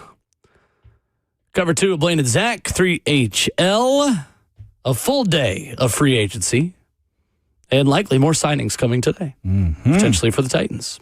There's a long list out there as well of available free agents. Again, spending, to your point, Will, is not done at all. No, definitely not done. Mike Giannini telling us the Titans are around the ballpark of $50 million of cap space left for 2026. Yeah. I tweeted out the list. It was put out by Mike Clay and Mike Clay NFL. Yes. Of potential free agents. This list is... I just had it pulled up a second ago as well. Yeah, it's vast. So don't worry, I guess, is what I would tell you. Kenneth Walker signed a 3-year deal worth $43 million yesterday with the Kansas City Chiefs. I think this is a fascinating fit because Kenneth Walker is not a great pass catcher. Maybe they believe they can turn him into one. I doubt it. I think you're bringing in Kenneth Walker to keep defenses more honest on first and second downs and get more one safety looks for Patrick Mahomes to throw deep. They got Tyquan Thornton back, by the way, yesterday, too, their deep threat guy. Oh, they did? Who I wanted here, but that's okay. In the regular season, Kenneth Walker had 39 rush yards over expected, 0 first downs over expected. In the playoffs, had 79 rushing yards over expected and 8 first downs over expected, according to Next Gen Stats. The challenge is he was on the field for 20% of third and longs in the regular season. Kenneth Walker was. He was. Not as good of a pass catcher, I think, as Jeremiah Love will be entering the NFL. I think it's interesting that both the Chiefs at 9 and the Saints at 8 signed running backs yesterday. Both of them were mocked to draft Jeremiah Love. Ramon, are they telling us that Jeremiah Love's not going to make it to 8? Because I think that's the message that's sent pretty clearly from two teams that needed running backs and just went ahead and signed them in free agency. It makes sense. You got to protect yourself. Like they could, I'm sure, still would take him if he's there. I mean, the Saints have dealt with a 2 running back system for a very long time, or for a good bit of the time that Alvin Kamara's been there, who also has been speculated that he might hit the market. He is going to hit the market. He's going to hit the market. Yeah, we're getting ETN yesterday. Yeah, Louisiana native, but. Legitimately, you take your shot on a guy like Jeremiah Love. If the Titans don't get him, I can see the Giants get him. If the Giants don't get him, Cleveland will take him. Like, the weapon that he is, you want. And you'd be a fool to almost pass up on it. Like, I know the Saints went and paid, and so did the Kansas City Chiefs as well. But you're talking about a very dynamic player. Like, I know I'm on the Sonny Styles train when it comes down to the top 4 pick or the number 4 overall pick. But it's undeniable what this young man is capable of doing unless you can find one in the second round. Like Mike Giannini said, some teams just don't value paying out of position or non-premium position, top 10 money, top 5 money. But it seems to me this is justifiable. On Twitter, at Ramon and Will, our poll this morning has some very interesting results. After day 1 of free agency, what is your pick at number 4 for the Titans? 71% of you say Jeremiah Love. 15% say best edge available. 10% say Sonny Styles. 4% say Carnell Tate. Saw Field Yates did a new mock at ESPN.com and has Carnell Tate as the pick after day 1 of free agency. I mean, it begs the question. What I mean, I now want to go offense as much as you just addressed defense yesterday. I do. Yeah. I do. Now, that changes if you go get Romeo Doubs. But I don't think that's super realistic. Yeah, I saw his name just show up in our chat, and I was thinking, is that a signing? But it's not. It's just a want from. I would love it because I think Romeo Doubs is the kind of field stretcher that you need to put with someone like Juan'Dale Robinson. You got the money for it currently. Yeah, you do. Is that too much? It would hope? be the end of Calvin Ridley for sure. Oh, no doubt. Is that too much hope though? By going to get Dobbs, like I'm cautious this time around for free agency. All right, that's not up to the team. What you mean? Hope is something the fan base is going to feel. It's not on the team to think about hope when they put together a team. Their job is to take the most calculated risks they can to build up the foundation of the Tennessee Titans for 2026 and beyond. If that means people get hopeful, fine. But I don't think anyone's thinking about a move or not doing a move saying, oh, is the fan base going to get a lot of hope for this? Yeah, but that is currently how they've operated in years past. And what I'm meaning by that is, do you want to go get Romeo Doubs? Absolutely. You want to make your team the strongest that you possibly can to go get wins. Ain't no doubt about it. My point of bringing that up is, how strategic are you in going to get Romeo Doubs for the expectations that you set for yourself? Because I feel like in 2023 and 2024 and 2025, as far as Brian Callahan was concerned, that hope is what got his ass fired. I think not managing the challenge flag and not managing everything got himself fired. And Will Levis, I think it's more than just hope. I don't think you're thinking about hope very much. I'm agreeing with you, but expectations when you make moves of solidifying yourself continually, what I'm saying is, don't sell yourself short or oversell it. Back at it tomorrow morning, 6 a.m. Jordan Raynard of ESPN will join us. Rhett Bryan to break down free agency. And the Buck Rising Show has you covered coming up next. No doubt, man. But remember at all times, your Twitter fingers and your mic is always hot.